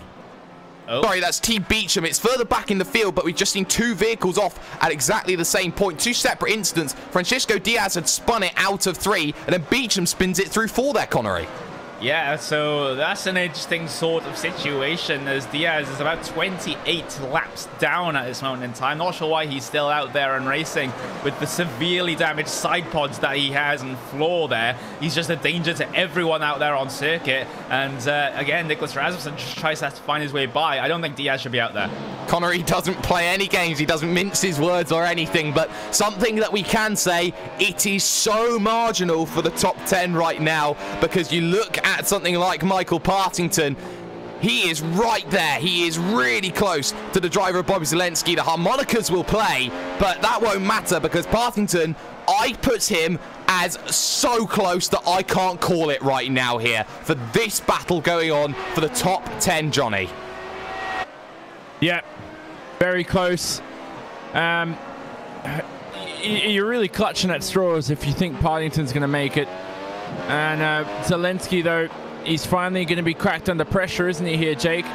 Through this first sector. I think, go on. Well, I think he's close because Moritz Lohner's only going to score a maximum of, what, 10 points? That's 190 he needs. 2 positions could give him that. We've seen Tommy Østgaard spin. We've seen him now back into the mix. And if Partington pushes now for the last 22 laps of this event, Connery, I think that he could make it in. He needs the mother of all drives now. Yeah, exactly. That one position is on the cards, but whether the position over Tommy Østgaard is on the cards still remains to be seen. And with 22.5 laps to go for him, it's going to be a relatively big ask for Michael Partington to secure himself inside of that top 10, but never say never. Yeah, you can't say never in this series. You can't say never in any form of sim racing. We've seen the good, the bad, and the downright ugly. René van der Bosch still there with Manu Domingo. The gap was 2/10 last time when they crossed the line. Van der Bosch couldn't get the move done. So I'm just wondering here, Johnny, what does René van der Bosch do at this stage? He can sit and wait all he likes, but that's not going to give him the move. At some stage, he's got to be proactive. No, you're right about the proactiveness, but as I said before, sometimes when you sit and wait, if Domingo has to push to stay ahead and he wears his tires out, and you're just taking it easy behind, van der Bosch maybe stuttered there because I thought he was going to run deep into the Vidal chicane. But if you just stay behind, bide your time, calm down, you know, don't push too hard, you'll save those tires. And after 5, 6, 7 laps, you'll end up having more grip than Domingo. You could have saved an extra 1 or 2 laps of wear. Around, Connery? Partington, oh my! Yeah. Again? Back on the racetrack. Wow! He was going for the move then on the driver of Bobby Zalenski. He looked for the inside. There was contact between the two. Partington gets caught up. He gets going again. And that could have just been the moment, Connery, that we just saw Michael Partington's championship go up in flames. Yeah, could well have been as it was. Yeah, as exactly as you describe it, Jake. A hopeful move down the inside at turn number 3, but that gap was always going to close. The move was not on for Partington to make his way down the inside there. And that reminded me a lot of, you know, Mika Salo and Mark Webber in Australia 2002. That was like when Salo tried to pass Webber, couldn't get the move done. Much similar incident there. The gap closed and Partington just... he got a little bit too desperate. This track at the Nürburgring, Jake, is not easy to overtake at. So you have to pull off those kinds of moves, and the risks will bite you at the backside every now and then. Yeah, they certainly will. You have to make sure that you make a move, and you make a move cleanly, and that's been the issue that we saw there with the driver of Michael Partington. When he will cross the line, I will put him probably maybe 4 seconds, 5 seconds back of Bobby Zalenski, if not more. We'll look as he crosses the line. The gap that he will now look to close down, yes, is now 5.4, 6.4 seconds now across the line. So Bobby Zalenski here, well, he's got away with one. He's not going to catch up to Tommy Østgaard. Østgaard's got the legs, it seems, by 0.2 of a second a lap. This race just became very, very interesting, Connery. Yeah, incredibly interesting, because even though Michael Partington didn't lose a position, his chance at gaining the position just went up in complete flames. And now 5 seconds, 6 seconds with about 20 laps to go the next time he heads his way across the line. It is going to be a huge, huge ask for Partington to do anything about Zalenski at this point. But, you know, I can't really say anything for sure, because this race has not been certain in any way, shape or form. No, it hasn't, and well, certainty is one of those factors that always comes back and puts into play what a lot of people have in mind, what a lot of people have in store. They always have to fight and scrap and claw. Sometimes there's misfortune along the way. How much, though, Johnny, will the driver of Michael Partington be hurting after results like Monza, after misfortune like at Kota? How much will that cost the character of Michael Partington, knowing that he had the potential to be there, but he has to now spend an extra year getting there? You got to have a short-term memory as a driver. You got to be like a quarterback. If you watch the NFL, you just got to be exactly the same. You got to come in with a mentality where, you know, it's not the end of the world when these things happen. These mistakes now, you got to have, as I said, the short-term memory. When Dinkel turned Partington around, do you really think Michael Dinkel's still thinking about that now? No, he's got a 3.9-second lead, and he's comfortable with that. So Partington, if he doesn't get that World Championship license, hey, just go back to work. Figure it out. You got another 10 more months till the Pro Series starts. René van der Bosch very close then to the driver of Domingo into turn number 1. It didn't work out for him, and he was saving ERS all down that stretch. I'm wondering, Connery, if René van der Bosch is using his ERS at different points in the lap to try and bring back in the driver of Domingo, only to be unable to use all of it when it matters the most. Yeah, exactly. A game of strategy for when you deploy the ERS. Is slightly different points of harvesting, slightly different points of deployment can make all the difference. Usually to make the pass, you would use it all pretty much out of the final corner and then make a move down the inside at perhaps turn number 1. But the thing is about the ERS, you could also use it to defend as well, so it's not all that easy.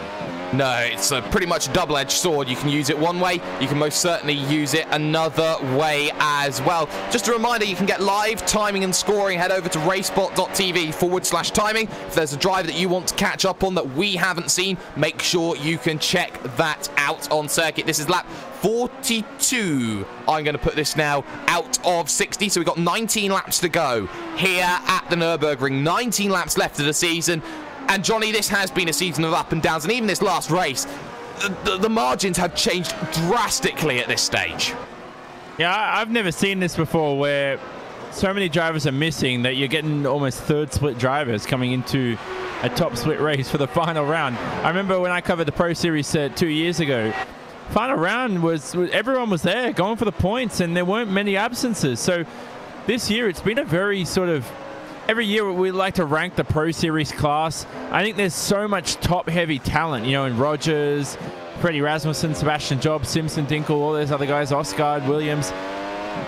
But after that, it sort of drops off, because those guys who will make the World Championship, like, will they be any higher than like P35 at most in terms of the 40 drivers? That's what we have to find out, because yeah, we know they're talented, but man, is it going to be tough for them when they hit the World Championship. So not the strongest Pro Series class we've seen, but at the same time, very top-heavy in terms of some brilliant talent that can win some races in the future. Yeah, and one of them will be David Williams, because you look at David Williams right now here, Connery. Yes, he's got to tiptoe around, but yes, you have to look at this. He's closing down van der Bosch and Domingo out on circuit, and these two have been forever locked in this perpetual tide of motion where one comes in, one comes out.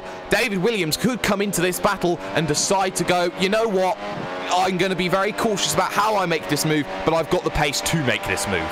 Yeah, definitely has space, no question about that one, because a 1:32.6 from David Williams up against the 1:33.4 for van der Bosch. That is a huge difference in terms of the lap times. We'll have to see if it is the same case the next time by. And yeah, he's only 2/10 off of his best lap, so even though he has to tiptoe around a little bit, still going all out regardless, as he sets a 1:32.8 that last time by, a 1:33.3 for van der Bosch. Yet another half a second taken out.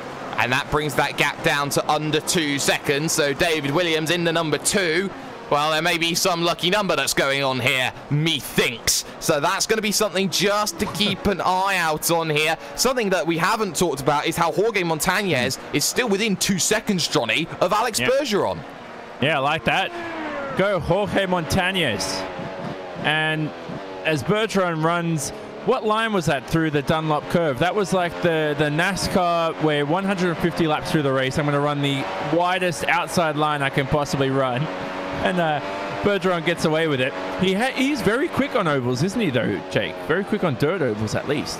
Yeah, I mean, virtual to reality, you talk about that sort of series that comes in. Alex Bergeron is arguably one of the greatest all-rounders. You put him up there with the likes of a PJ or a Jake Sturgis about just how good he can be in every single aspect of racing on iRacing. But he now has to deal with a little bit of traffic here coming off of the exit. That's Scott Bolster, and Bolster will probably go to the outside at Jaguar. No, he will make that happen at the front stretch, which is very helpful here for not only Bergeron, but potentially Montañez as well. But I think Montañez just a little bit too far back at this stage of the event to really go and make something happen. Lucas Chris, by the way, he's down on the lane. He's now 2 laps down. I think this is a very long stop. I think Lucas Chris may be out here, Connery. Yeah, I think so as well. So that very, very long first stint may not be paying off. In fact, he is out of that car, so I don't think he's going to be coming out anytime soon, which is a shame. You know, even though we rib on these lower ranked drivers in this race, still he was one that basically just kept himself to himself, and we didn't mention him a lot. So it is an absolute shame for him.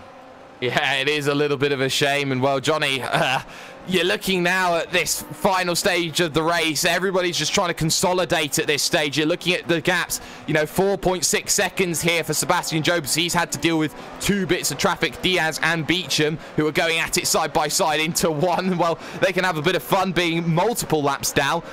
But look at this. Here comes Diaz straight back around the outside of Beecham. Thank you very much. Lovely job. Just about made it. Isn't Diaz like 28 laps down? He's 29 laps down. And Beecham, by the way, is that he's the guy with the 1-letter first name. But we have no idea what his first name is. He's just got 1 letter. He's like Cher and Seal and all those people. He's taken it to the next level. 1-letter first name for T. Beecham. But Francisco Diaz, I've never seen a car 29 laps down in a Grand Prix race, which is technically around an average of 90 minutes long. Here he goes now, lapping himself through the field, and he's quick. Yeah, he's looking to go for it. So fair play to him. If he thinks that he can do it, he'll go and do it. I'm going to officially call this. Sebastian Job is now 5 seconds back. I don't see a way, Connery, unless Michael Dinkel suddenly catches Clincher's disease, that Sebastian Job's going to come back and win this race. Yep, I think it's all over for him now.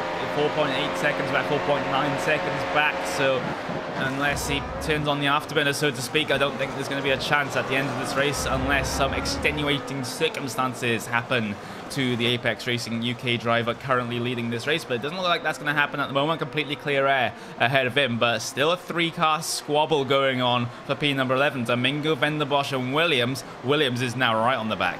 Well, David Williams will want to make sure that he gets this position as cleanly as possible. He can't afford any more mistakes. A little bit of traffic in front. That's Thomas Busch. He's running very quick times, though, so they'll be fortunate about that. But Thomas Busch caught out with technical difficulties, back out racing, just trying to finish this one. He's currently down in position number 25, I'm going to say. And he was up as high as the top 10 at one stage, Johnny. Yeah, exactly. So, I mean, that's what happens in these races now. Things topsy-turvy, pit stops come in, damage. You start to slingshot back and forth every now and then. So, that's always the case. Have a look at the top 10 gaps, Jake. Just on a quick aside. Everyone's within, like, the closest gap is 3.2 seconds. Everyone else, there's such a big gap. Sebastian Job, as we're talking, as Will Vincent was mentioning behind the scenes, is just sort of given up on this race. Doesn't look as quick. Oh, look at this. Now? David Williams trying to dive down the inside. He gets himself the nose. He'll be on the outside, though, for turn number 2. Slow traffic, though, in the form of Scott Bolster, and they're going to go 3 wide here. Look at Williams on the outside, trying to make something happen here, trying to take that outside line, snatch the inside. He gets the inside, and he gets a great run off of the corner. Brilliant move from David Williams. That is racing in a nutshell. That's twice he's managed to make it happen through the arena, Connery.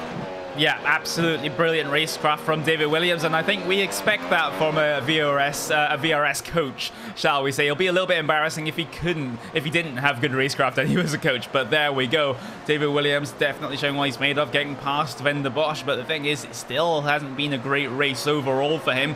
Did qualify P number 8, of course, but you know, early problems brought him back through the field, but he's done a good job in trying to get himself back now. He can get one more car, I feel. That's Manu Domingo. Nicholas Rasmussen, I think, is a little bit too far down the road. Well, Nicholas Rasmussen is one of the best defenders, and he's had a quiet race in the Gap SRT machine here today, Johnny. He's up inside the top 10. He'll be happy with this. I've been seeing all his updates that he's been doing on his Facebook. And Nicholas Rasmussen, he is one of those nice guys. He's worked very hard to get to where he is, and he's doing a very good job of things today. Yeah, you got to impress in these big races right now. Lots of people watching, as you said, so certainly important there.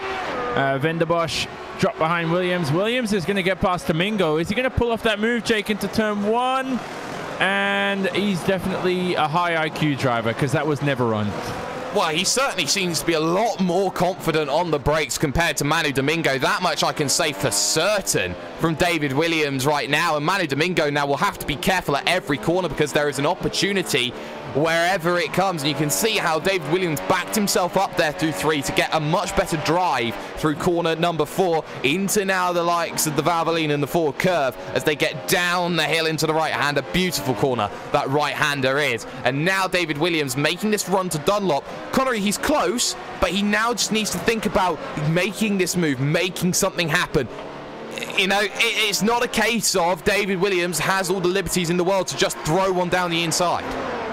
Yeah, if he's as close on the instant limit as we think he is, he can't afford to even go off the racing circuit. So he has to make this one clean and clinical, maybe up in towards the edge of case chicane. But the thing is, that is such a risky move to be doing into that tight chicane. I think he's going to have to wait until the run down in towards turn number 1 with the DRS and the ERS to get himself past. Well, he's closer than he was last lap to Manu Domingo on the brakes into the left-right Vidal chicane, looking for the chance to just get on that power, and he's a lot closer than he was last time. So David Williams expects a lunge, maybe a defensive move from the driver Manu Domingo. Little bit easier there on the aggression maybe through that corner, David, because he didn't set up the run perfectly. Wasn't brilliant. Defensive line taken then from Manu Domingo. Down on the brakes into the inside, around the outside will try the driver of Williams, and he's still got half an opportunity if he slings one. And look at that, running incredibly wide, giving too much room there was Manu Domingo. Easy as you want that to go. And look at this, Vanderbosch trying to get on the offensive now as he looks to go for the outside, up and under. Doesn't quite work.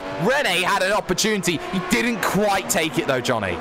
Yeah, Williams sort of proved me wrong, because I was hoping Williams would brake earlier and go for the cutback on Domingo. And I said, why did you brake deep and go wide? And then I saw the pass happen and I said, well, that's why David Williams is going to be in the World Championship and not me. Because brilliant fundamental move by him. Domingo there needs to be a bit more aggressive in terms of defending. He allowed, I mean, you could build a house, couldn't you, between Williams and Domingo there with the space he gave. So I think he needs to trust his spotter a little bit more. Well, they do say that those who can't race do commentate. I'm pretty sure that's not your case, though, Johnny. I'll say that right now. That's my line. Is it? Also, those that can't defend build a house between them and the car next to him, as Domingo did. Don't worry. You didn't get that? Don't worry.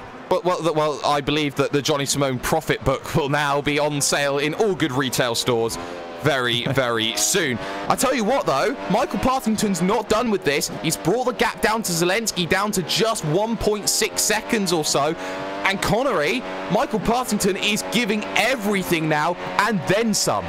Yeah, huge amount of time gained on that last lap, on the order of about 1.1 seconds or thereabouts. So he is absolutely charging at the stage. He knows what is on the line. It could still be in vain, remember, depending on how the points start to play out. But the thing is, he's just not going to concern himself about that now. He needs this pass just to give himself a chance. And Johnny, even if he doesn't make this pass, even if he doesn't get into the WCS, we know that Michael Partington has given everything and a bit more in this event. Yeah, I don't want to toot his horn too much, but he's certainly a World Championship talent. But you know what? You get what you deserve, really. And if he really deserved to get that license, he would have got it. I think the biggest guy that's really missed out is Zoran Jonic, because today he was taken out, no fault of his own. And I think he's the guy I feel sorry for the most, because at the moment, it looks like Diogo Oliveira, Jake, is going to be a 2018 iRacing World Championship Grand Prix Series license holder. Finally got that out. Well, you talk about Zoran Jonic's improvement, Connery. He was outside of the top 20 last WCS. He's found the pace, and he's been known for just keeping it out of trouble. The one race he gets into trouble, it goes and bites him as hard as he possibly can, and that's so unlucky for the Orion Race Team machine. Yeah, exactly. Finishing right at the bottom of the board there, it's just going to be such a huge hit to his points, and as a result, it will put Diogo Oliveira up inside that top 10. But that's just an absolute shame for Jonic, because I know he's very, very quick on his day. But the thing is, none of these race weekends pretty much have been his day, at least in this Pro Series. So, you know, he's got a bit of thinking to do over the next year, and then maybe come back and try again. Well, that certainly could be the case here. We are now Officially going to be class 10 laps to go when we cross the line. Michael Dinkel leads. The gap now is over 6 seconds here to Sebastian Job. In fact, that gap is now 6.5 seconds. Diogo Oliveira currently in 3rd position and on course for a WCS license at the Last Chance Saloon. Ricardo Orozco in 4th position ahead of Tommy Erstgaard. Bobby Zelensky, though, a man under pressure. The battle P6, P7 on circuit. There's traffic in front. That's Diego Jimenez they have to deal with in the 26 machine. So now Michael Partington will do his level best to get this 1 position back again. On the brakes, he will now be within 1 second if he doesn't butcher the chicane. Michael Partington is really trying now, Johnny. There's a slowdown as well. And there is just another death knell to go in the coffin. Yeah, slowdowns are so painful as a driver. You're like, I've slowed down, move on. And then finally the steward would say, hey, you can go now. And you've lost more time than you intended to. So hard to manage. If as a driver, I would actually practice slowdowns if I could. You know, practice actually cutting a chicane and then trying to get back onto race speed without losing too much time, because sometimes a slowdown might say, hey, you're going to give up 2 seconds, and you might accidentally give up 3.5 by accident there. So you just have to ensure that you don't overdo it. Yep, that certainly has to be the case. We still have this battle, though, between Domingo and Venderbosch. I think David Williams is slowly pulling himself back to Nicholas Rasmussen. The gaps are marginal. In fact, Rasmussen was slightly quicker on that last lap. We'll keep an eye on that one, though, in the last 10 laps. Domingo, though, he's been very astute, though, Connery, in his defense. He hasn't really needed to defend to make a position or to save the position from Venderbosch. And I think that's just a testament to the positive sim racing strategy plays. Yeah, he's been very good on his defense so far this race, but he's going to have to require that defense at least 1 more time with about 9.5 laps to go for these guys. A little bit of a twitch coming through Dunlop, but not going to concern him too much up through the Michael Schumacher S's. And, well, the gap, the lap time difference did go to René Venderbosch that time by, but it was pretty marginal. It was around about 0.5 of a second that was gained there. So very equal in terms of pace. I wonder who will come out on top. Well, that will be very interesting to watch then for the final 10 laps, 9 laps actually, of this final WCS Road to Pro event. Venderbosch then needs a good run out to this section. I just can't help but feeling, Johnny, that he has that vehicle set up for maybe some high downforce, and he just can't get any power coming onto the straights and make any sort of move. If it is high downforce, the tires will hold up well in these remaining few laps. So let's see how that works out for him. Although I think time's starting to run out. If he couldn't get the move done in the last 10 laps, then now, yeah, that you know when Williams made it past Domingo, that was probably his best chance, wasn't it? To just slot it up the inside and make his way through, and he didn't capitalize on that. No, he didn't. So he will now be looking to try and find a different opportunity, but that gap is just extending now from Manu Domingo. Domingo is trying to break the spirit of René Venderbosch, and I think this one is going to happen in terms of potentially 1 second could be broken. The moment DRS goes, though, Connery, that's it. We can write this one off, day and done. Yeah, exactly, but you gotta look at the stint times. There's Venderbosch. He has a couple of laps advantage on the tires over Manu Domingo, but that hasn't really been showing here. As further down the field, there was a pass for position. That was Ronaldo Augusto getting past Stefan Schmidt, and Schmidt is also gonna have to get out of the way of Ricardo Orozco as well. So, and he does so coming into the Mercedes arena. It's been a pretty good run for Stefan Schmidt, not a driver that we're used to seeing in these races. P number 19, 1 lap down. But the thing is, when you consider he started P number 27, I'd say that was a good result. And he'll get a few sperries for that as well, so he'll be very happy with the result that he's got. So that will always be one thing to keep in mind. But keep a lookout on David Williams. He's brought that gap right back in. His last 2 laps, I believe, have had a difference of just 1,000th of a second. Talk consistency. That's about as consistent as you can possibly get it without matching the times. David Williams now within 0.7 of a second of Nicholas Rasmussen. And with Rasmussen being a tough defender to deal with, this is not the ideal situation for David Williams if he wants to get a top 10 finish, Johnny. Yeah, but I spoke about this in an article I wrote. Doing the same lap times doesn't necessarily mean you're consistent. The car changes from lap to lap, and there's dirty air you have to play with in certain corners. There's so many different factors that change a racetrack because in iRacing it's simulated so well, it's dynamic. A car changes lap to lap, tires wear out. I don't think necessarily having that close lap times back to back really means you're consistent. It just means your lap times are consistent. So just wanted to point that out, because sometimes drivers will post a stint and take a picture and show all their friends, hey, look at these 20 laps within a tenth of each other. And I'm like, you know, the car probably got a second quicker or something as it got lighter.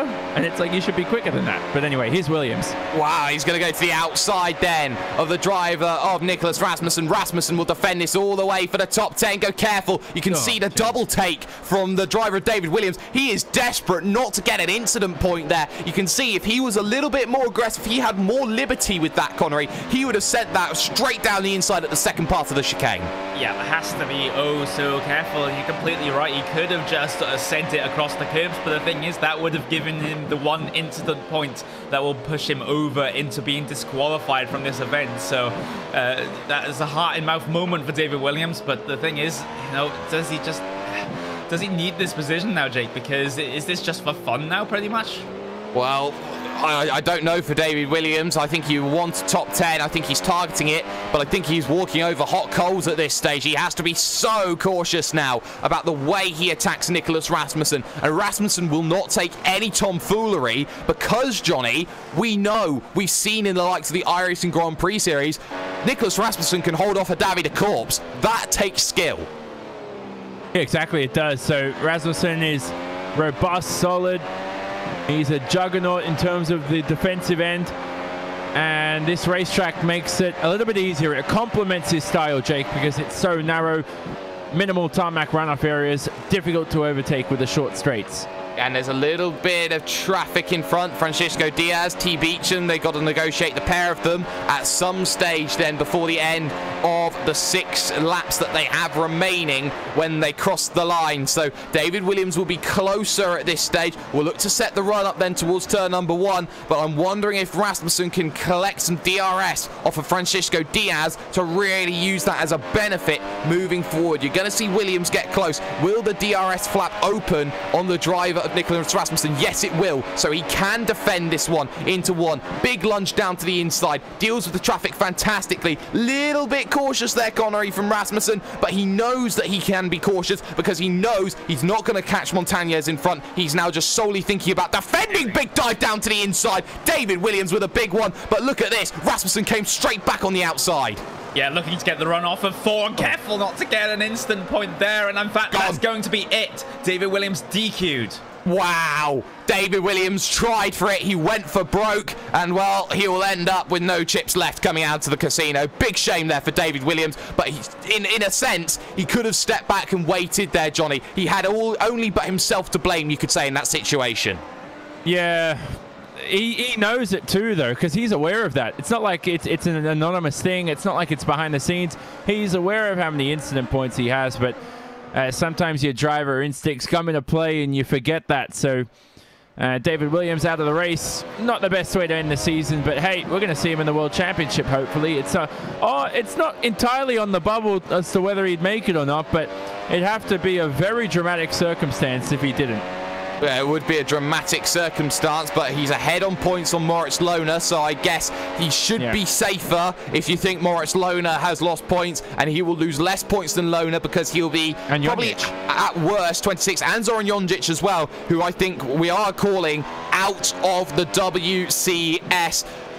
But P67, keep an eye on this. Bobby Zelensky is not safe right now. Partington, again, has come back. The gap down 1.4 seconds, Connery. And we've seen it's taken 5 laps now for Partington to get back to where he needs to be. His tyres must be screaming in agony at this stage. The amount of pressure that he's putting on them to try and catch Bobby Zelensky. Yeah, the only saving grace for him is that those tyres were actually 2 laps fresher than Zelensky's, but the lap times were relatively equal that last time by, so Partington needs to find a little bit more if he's going to have a chance. Well, he just needs that little bit more. Diogo Oliveira's points, I think, have saved Oliveira. I think it saved ERT with a shot in at the WCS. But Michael Partington now, he needs to start thinking about positions, even if he won't make it through. And when he has 4 laps to go, he knows that he has fought tooth and nail for everything in this event. And Bobby Zelensky, surely it can't be that one step too far. But Michael Partington will push, he will charge, and that gap agonizing over a second. That gap now as they cross the line is under 1 second. Partington now has the advantage here, Johnny. Yeah, he's getting closer and closer. First corner, not the best way to pass there. The gap's closing, but here's where the rubber starts to kick in, because towards the end of the race, the track is darker. There's more rubber out there. It's more grippier, but offline, all the marbles start to make an overtake much harder, Jake. So that's what Partington has to look out for. By the way, this section they're coming up to now is certainly not an overtaking spot. Oh, no, it's not. Down the hill into the right-hander. Zelensky so much more astute when it comes to this section. So he's doing a very good job of holding things off together on the brakes. Right-hander, wide line taken from Zelensky, trying to open out the corner on the exit, and does so very nicely. Partington, though, will be having to rely on ERS and DRS, Connery, to make this final move, to get himself into position 6. And arguably, he should be in position number 5 if it hasn't been for some certain circumstances today. Yeah, definitely. Arguably, Sebastian Job has dropped towards P number 4 because he basically stopped the car on the start-finish straight. What? Wow. What happened there? I thought I missed something. I'm like, did I miss this like 10 laps ago? Surely he was never P4, but he is. He's lost an immense amount of time. Well, there's not many things that I can think about it, and just looking at the nature of just pulling off to the side, it probably could be hardware potentially that we're looking at in that situation then. And it's mad. It's weird. I've never seen anything quite like it. Connery. Yeah, that is just so confusing. I didn't see him like moving his wheel while he was stationary to try and check if everything was all up and connected and fine. But that's just bizarre. It's one of the most bizarre things I've ever seen in a series. It's mad, but it's what it is. So that's going to promote Oliveira up into second position. The lead now for Michael Dinkel with 2 laps to go, Johnny, is over half a minute. I'm very happy for Michael Dinkel, because 2 years ago, Jake, he blew a race when he should have had here in the Pro Series. And now I think he's going to get what he deserves. An amazing comeback from Michael Dinkel, who we weren't sure was even going to get a license for the World Championship a few weeks ago. He's recovered from, well, I don't want to say recovered, but he's at least bearing through his calf injury that he's sustained. And I think, you know what, this will be a great victory if he can pull it off in the next lap. Yeah, this will be a very great victory if you can pull it off. We'll keep an eye, though. Partington versus Zelensky going on. This one with 2 and a little bit laps to go for position number 6 out on circuit. This one for all the cookies in the jar for Michael Partington. Closer than he's ever been before, but he needs to now start thinking about trying to make this move, trying to get himself that extra position. And as things stay like this, Partington knows he just wants position number 6 out on circuit. Close, but there's no cigars just yet. He's got to get even more aggressive, Connery. Yeah, he does. He's got only 2 laps to go to make this one work. And, you know, no matter what the pod situation is at the end, at least he can say he tried if he gets this pass done. But Zelensky, how good is his defense on these final couple of laps? It's a track that really doesn't lend itself to overtaking anywhere else than turn number 1. So he might just be okay if he can fend off the move into 1 and perhaps into 3 as well. So let's just see what happens.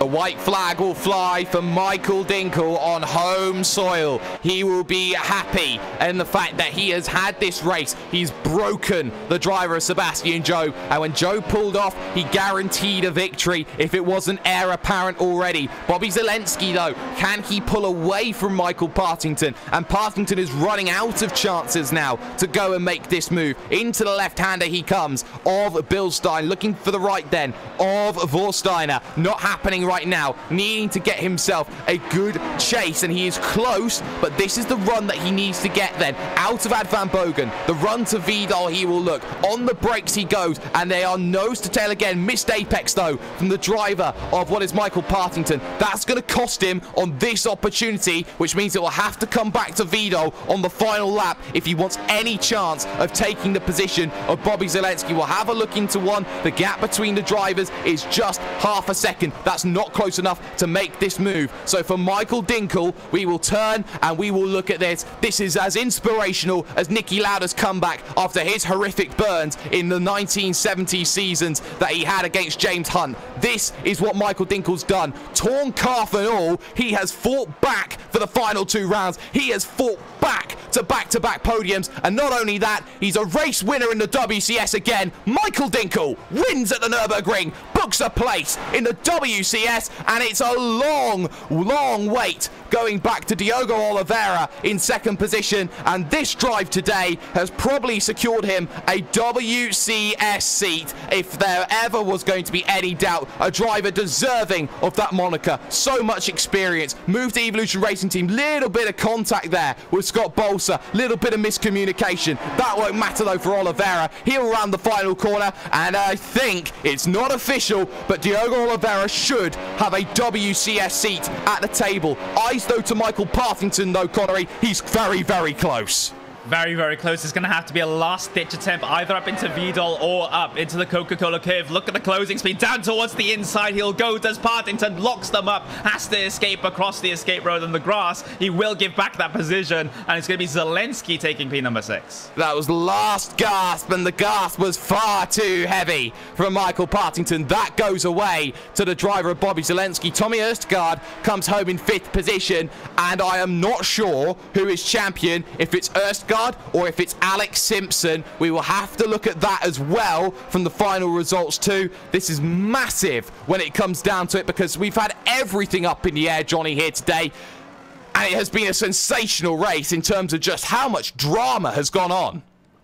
Terrific race in terms of drama, not the best in terms of racecraft, although it's a very tough circuit to pull off some moves. We have seen some good overtakes though today, so let's not take it away from some of the brilliant talent we've seen. But a couple of points and notes before we go through the results, Jake, is it probably is Alex Simpson as the champion. We'll have to get the points in depending on the strength of field for this round, but Alex Simpson probably is taken away from Tommy Østergaard, who's finished 5th.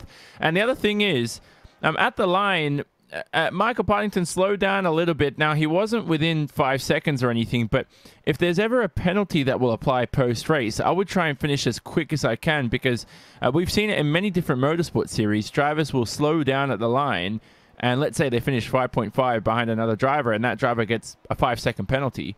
You never know what might happen, and iRacing, like they've done today, that they you make sure that they I lost what I was saying there. That's fine. I get completely what you mean. What I think you're looking at is if maybe Michael Partington didn't serve his slowdown before he got to the start-finish line. I think he slowed down enough there, Johnny, to make sure that that happened, to make sure that he kept the position of 7th that he has got him. What we're going to do now, though, is we're going to take official classified results here today from the Nürburgring, the final round of the WCS Road to Pro. And Michael Dinkel has deserved this victory. He proved that he is the most consistent driver out on the field today. He wins by, get this, 36.9 seconds over Diogo Oliveira. Granted, the gap was a lot closer heading to the final few laps. That's a completely different point of contention. Ricardo Orozco comes home in 3rd position ahead of Sebastian Job, who stopped with just a few laps to go. Tommy Østergaard, it's debatable whether he's got the championship. I think the answer is no, in 5th position. Bobby Zalenski, great drive from him today. 6th overall, beats out Michael Partington, who had been unlucky, and I think that is the unlucky drive that was brilliant, but it was just not close enough for Partington. Alex Bergeron comes home in 8th position, Jorge Montañez 9th, and Nicholas Rasmussen did a great job of finishing inside the top 10.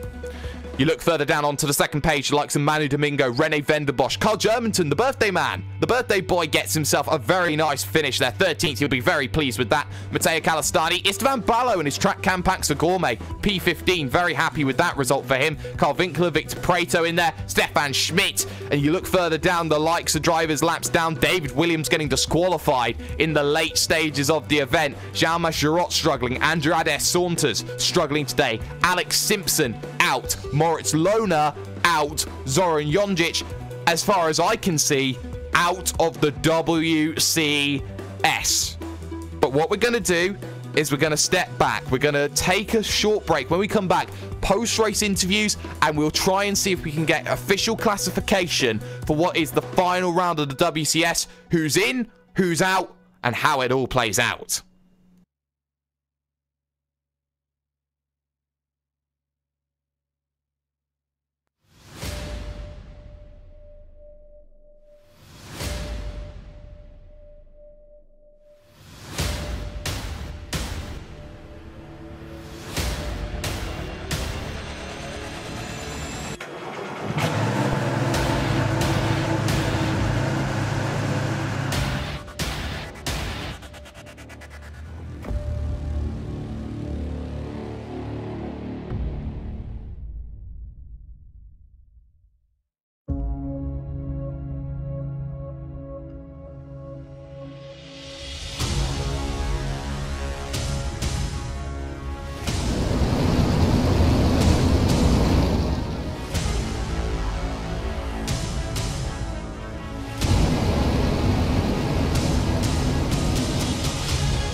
Red Bull GRC is now available on iRacing.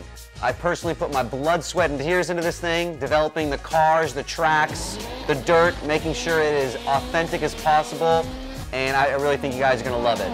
The best part is that this 600 horsepower Volkswagen Beetle is free to all members. So get signed up now and come race me online.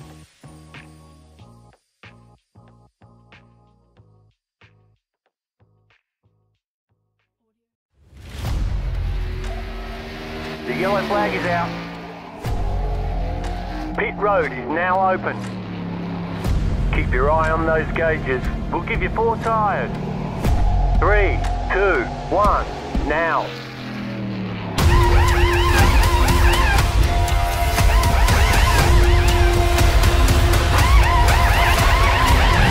We're done. Get going.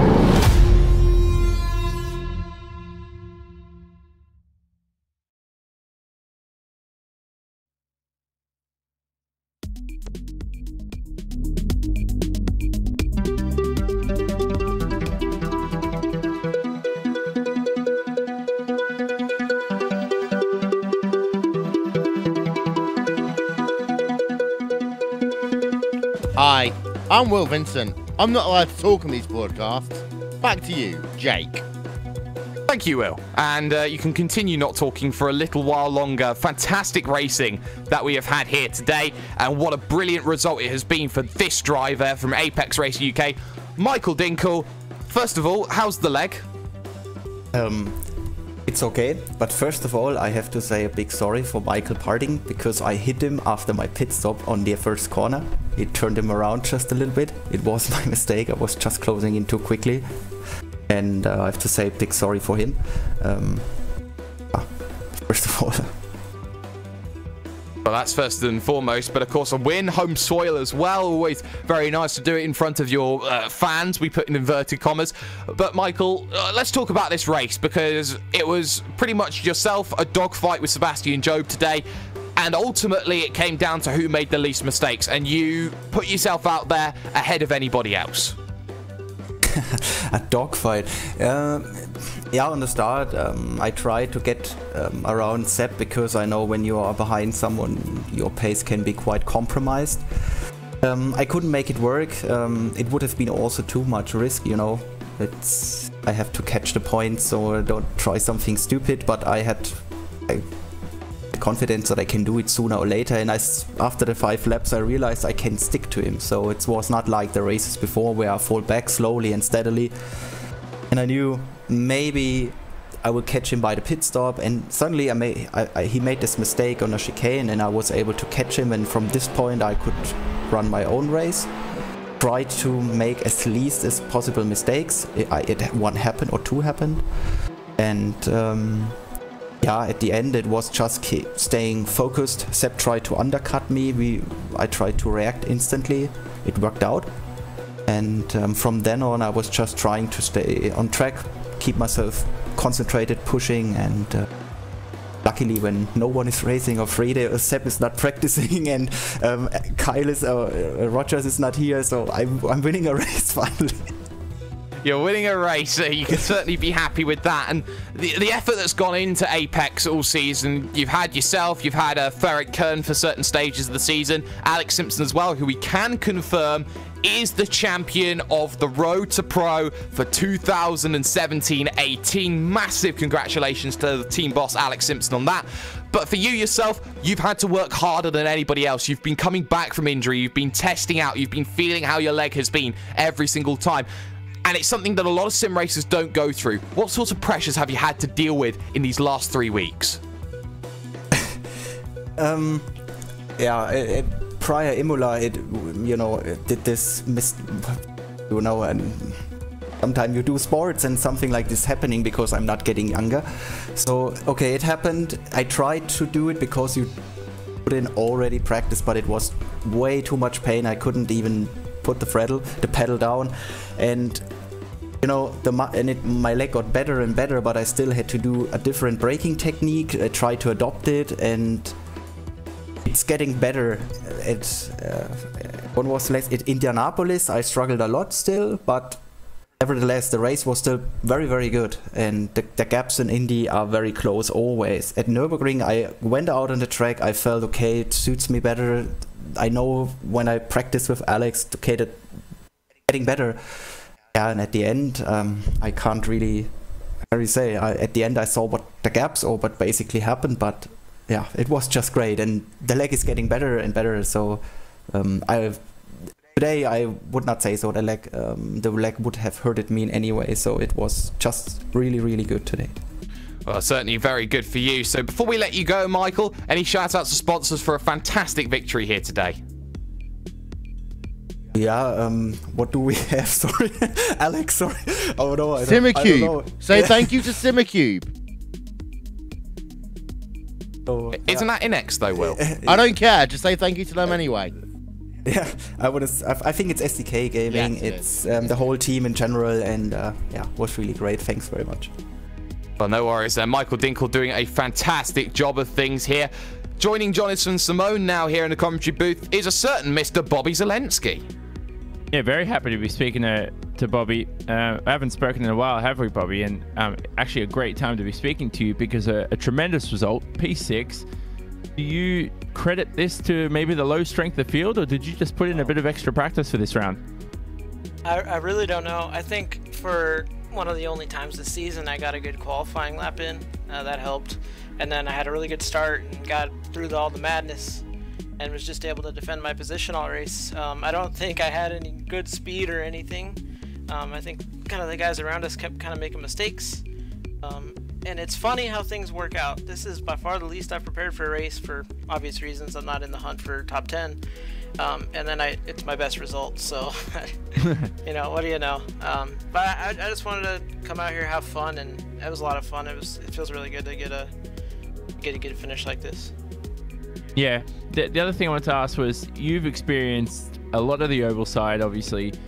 Roadside now, you've gone in with, I mean, this is probably the highest you've driven in terms of the Grand Prix car, you know, the Pro Series, almost there for the World Championship. But talk about the culture difference between a Grand Prix Series race and an Oval Series race. What's the biggest observations you've noticed? I don't know. I mean, it's two different worlds, really. I mean, I can't really explain. It's as simple as that. It's a totally different atmosphere and driving style and blah blah blah blah blah. So it's been, for me, it's been kind of like pretty hard to just adapt to everything. I knew going into this it would be very difficult, but yeah, obviously I wanted to get a top 10 out of the season, but hey, what are you gonna do? Yeah, I don't really know how to answer that question, I guess. I'm sorry, but it's too hard of a question for you. Moving on. The 2019 World Championship, you gonna make it? You confident? Not arrogant, but are you optimistic? I'm optimistic, yeah. I mean, I was hoping to make it this year, like I said, but now I get a whole another year to experience the car and get used to everything. I think the biggest thing I need to adjust to is the speed and how just the timing of everything. I think my inputs on braking and all that's right. It's just I'm not very good at timing and putting everything together yet. So I'm gonna spend this. Yeah, I'm gonna go do peak this year. Try to do as best I can in that, and then on the side I'll just practice and do some races here and there in the Formula car and prepare for next season and try to get in then.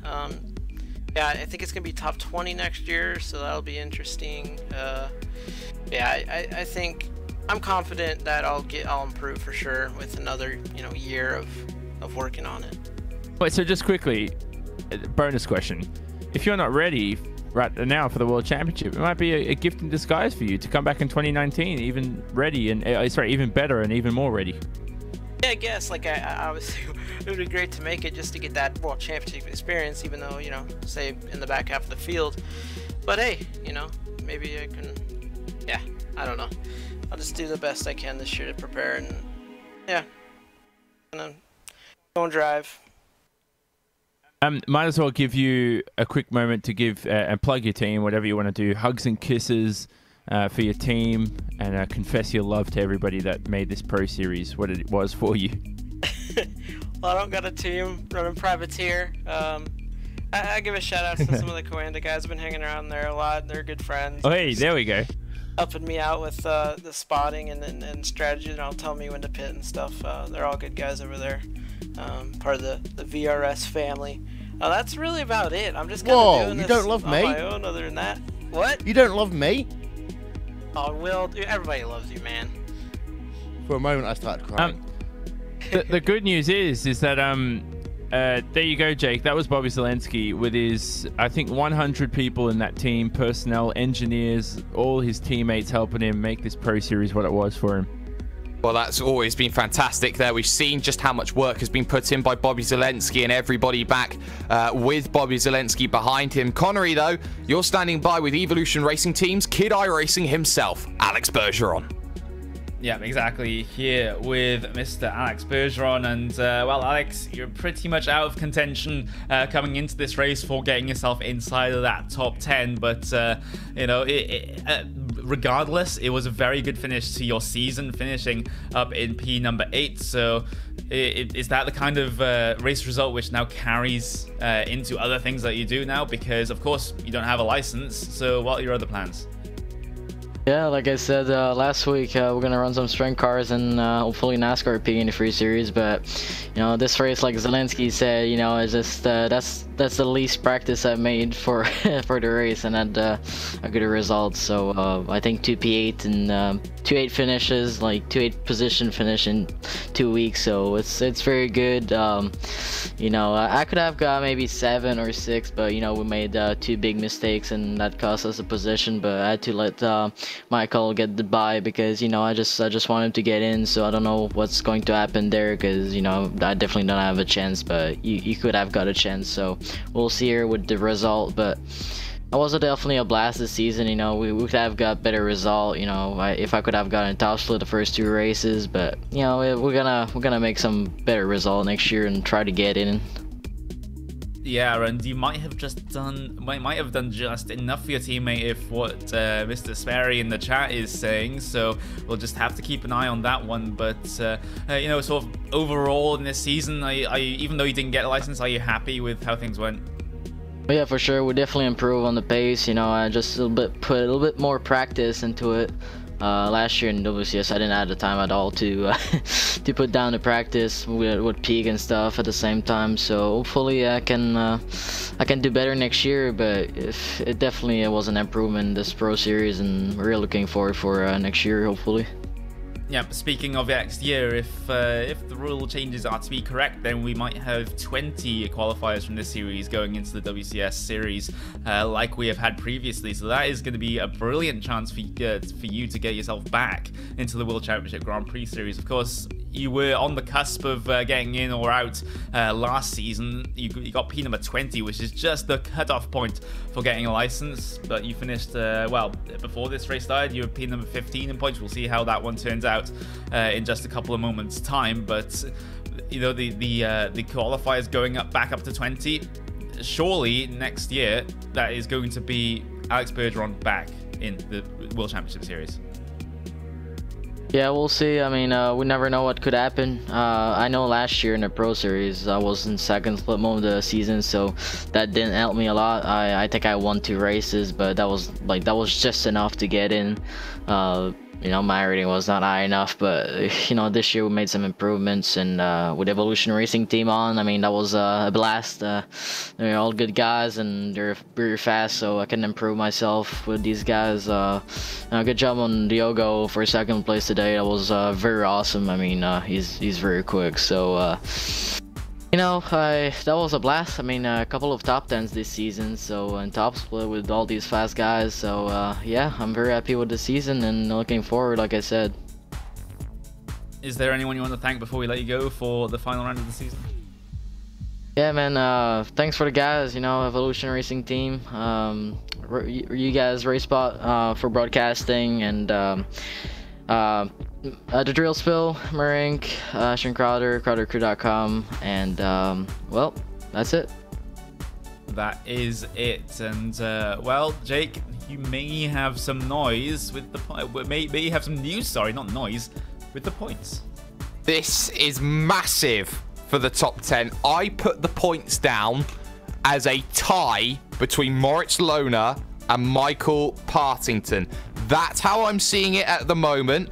It's not confirmed, it's not guaranteed at all, but I put it as a tie at this stage, which means it would go back, I would believe, Will, if I'm correct, on to best result, which I think Moritz Lohner's top on.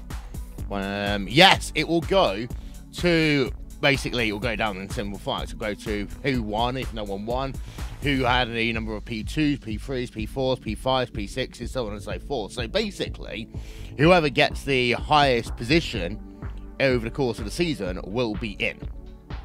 Exactly. That's going to be so crucial. And if that is the way that Michael Partington loses a WCS seat, then that is going to be the most heartbreaking way I think you could ever lose it, because he had the chance to make the move. He went for it. He knew he had to on Bobby Zelensky. It didn't quite work out the way it wanted to. And Johnny, is that a testament to the season if you can have the top 10 decided on points difference being negligible? Yeah, it's definitely heartbreaking, but the logical or rational person would look at it and say, hey, I should have got the job done earlier in the season. I shouldn't leave it to the last round. So you should never look and say, hey, you know, if only I scored that 1 extra point or whatever. It's so important that you just get the job done early so you don't have to worry about these intense and panicky final rounds. Yeah, we're just going to very quickly bring in Diogo Oliveira to talk. Diogo, as far as we're concerned, you've got a WCS seat at the table. He's so happy he's speechless. Yeah, so I know. Speechless. It's fantastic. We'll see if we get on to in just a moment. But Connery, you know, this season has been fantastic. I mean, Alex, let's turn away. Hang on, let's get Diogo here. Diogo, we think you have a WCS seat. You can do that. Yes. Hey guys, and then I think we're having some technical issues with Diogo here. So what we're going to do is I think we're probably going to save that one for another time. I think that's going to be the best situation. But Connery, you know, let's not forget, Alex Simpson, I think, is the champion as well. Just doing my maths, I think he scored just enough points to get himself over the line in that final race. So I think that will mean that Alex Simpson, despite what happened on the last lap, or the last round, sorry, I think he has been the most consistent driver all season. I think if things stay like they are, I think Alex Simpson is champion. Yeah, this is all provisional, of course, because we don't know what is going on with the sort of drop week rules that may have been changed in recent times. So we'll just keep an eye on it. Of course, don't take our word for absolutely everything here. We got to wait for iRacing to confirm everything. Well, Will, am I okay to say this? If we have a change in the rules, if something changes the championship drastically, is it okay to set up an emergency broadcast telling everybody about the WCS and how it all stands? We've already got one planned. We've already got one planned. Well, that's fantastic. So what I'd like to do is I'd like to take the curtain. I would like to close it. It's been a fantastic WCS from everybody involved, all the teams, all the drivers. They have put everything on the line to make this their year, their moment. And you can't take away all the efforts of all these drivers who have put in their level best to try and get to the very top.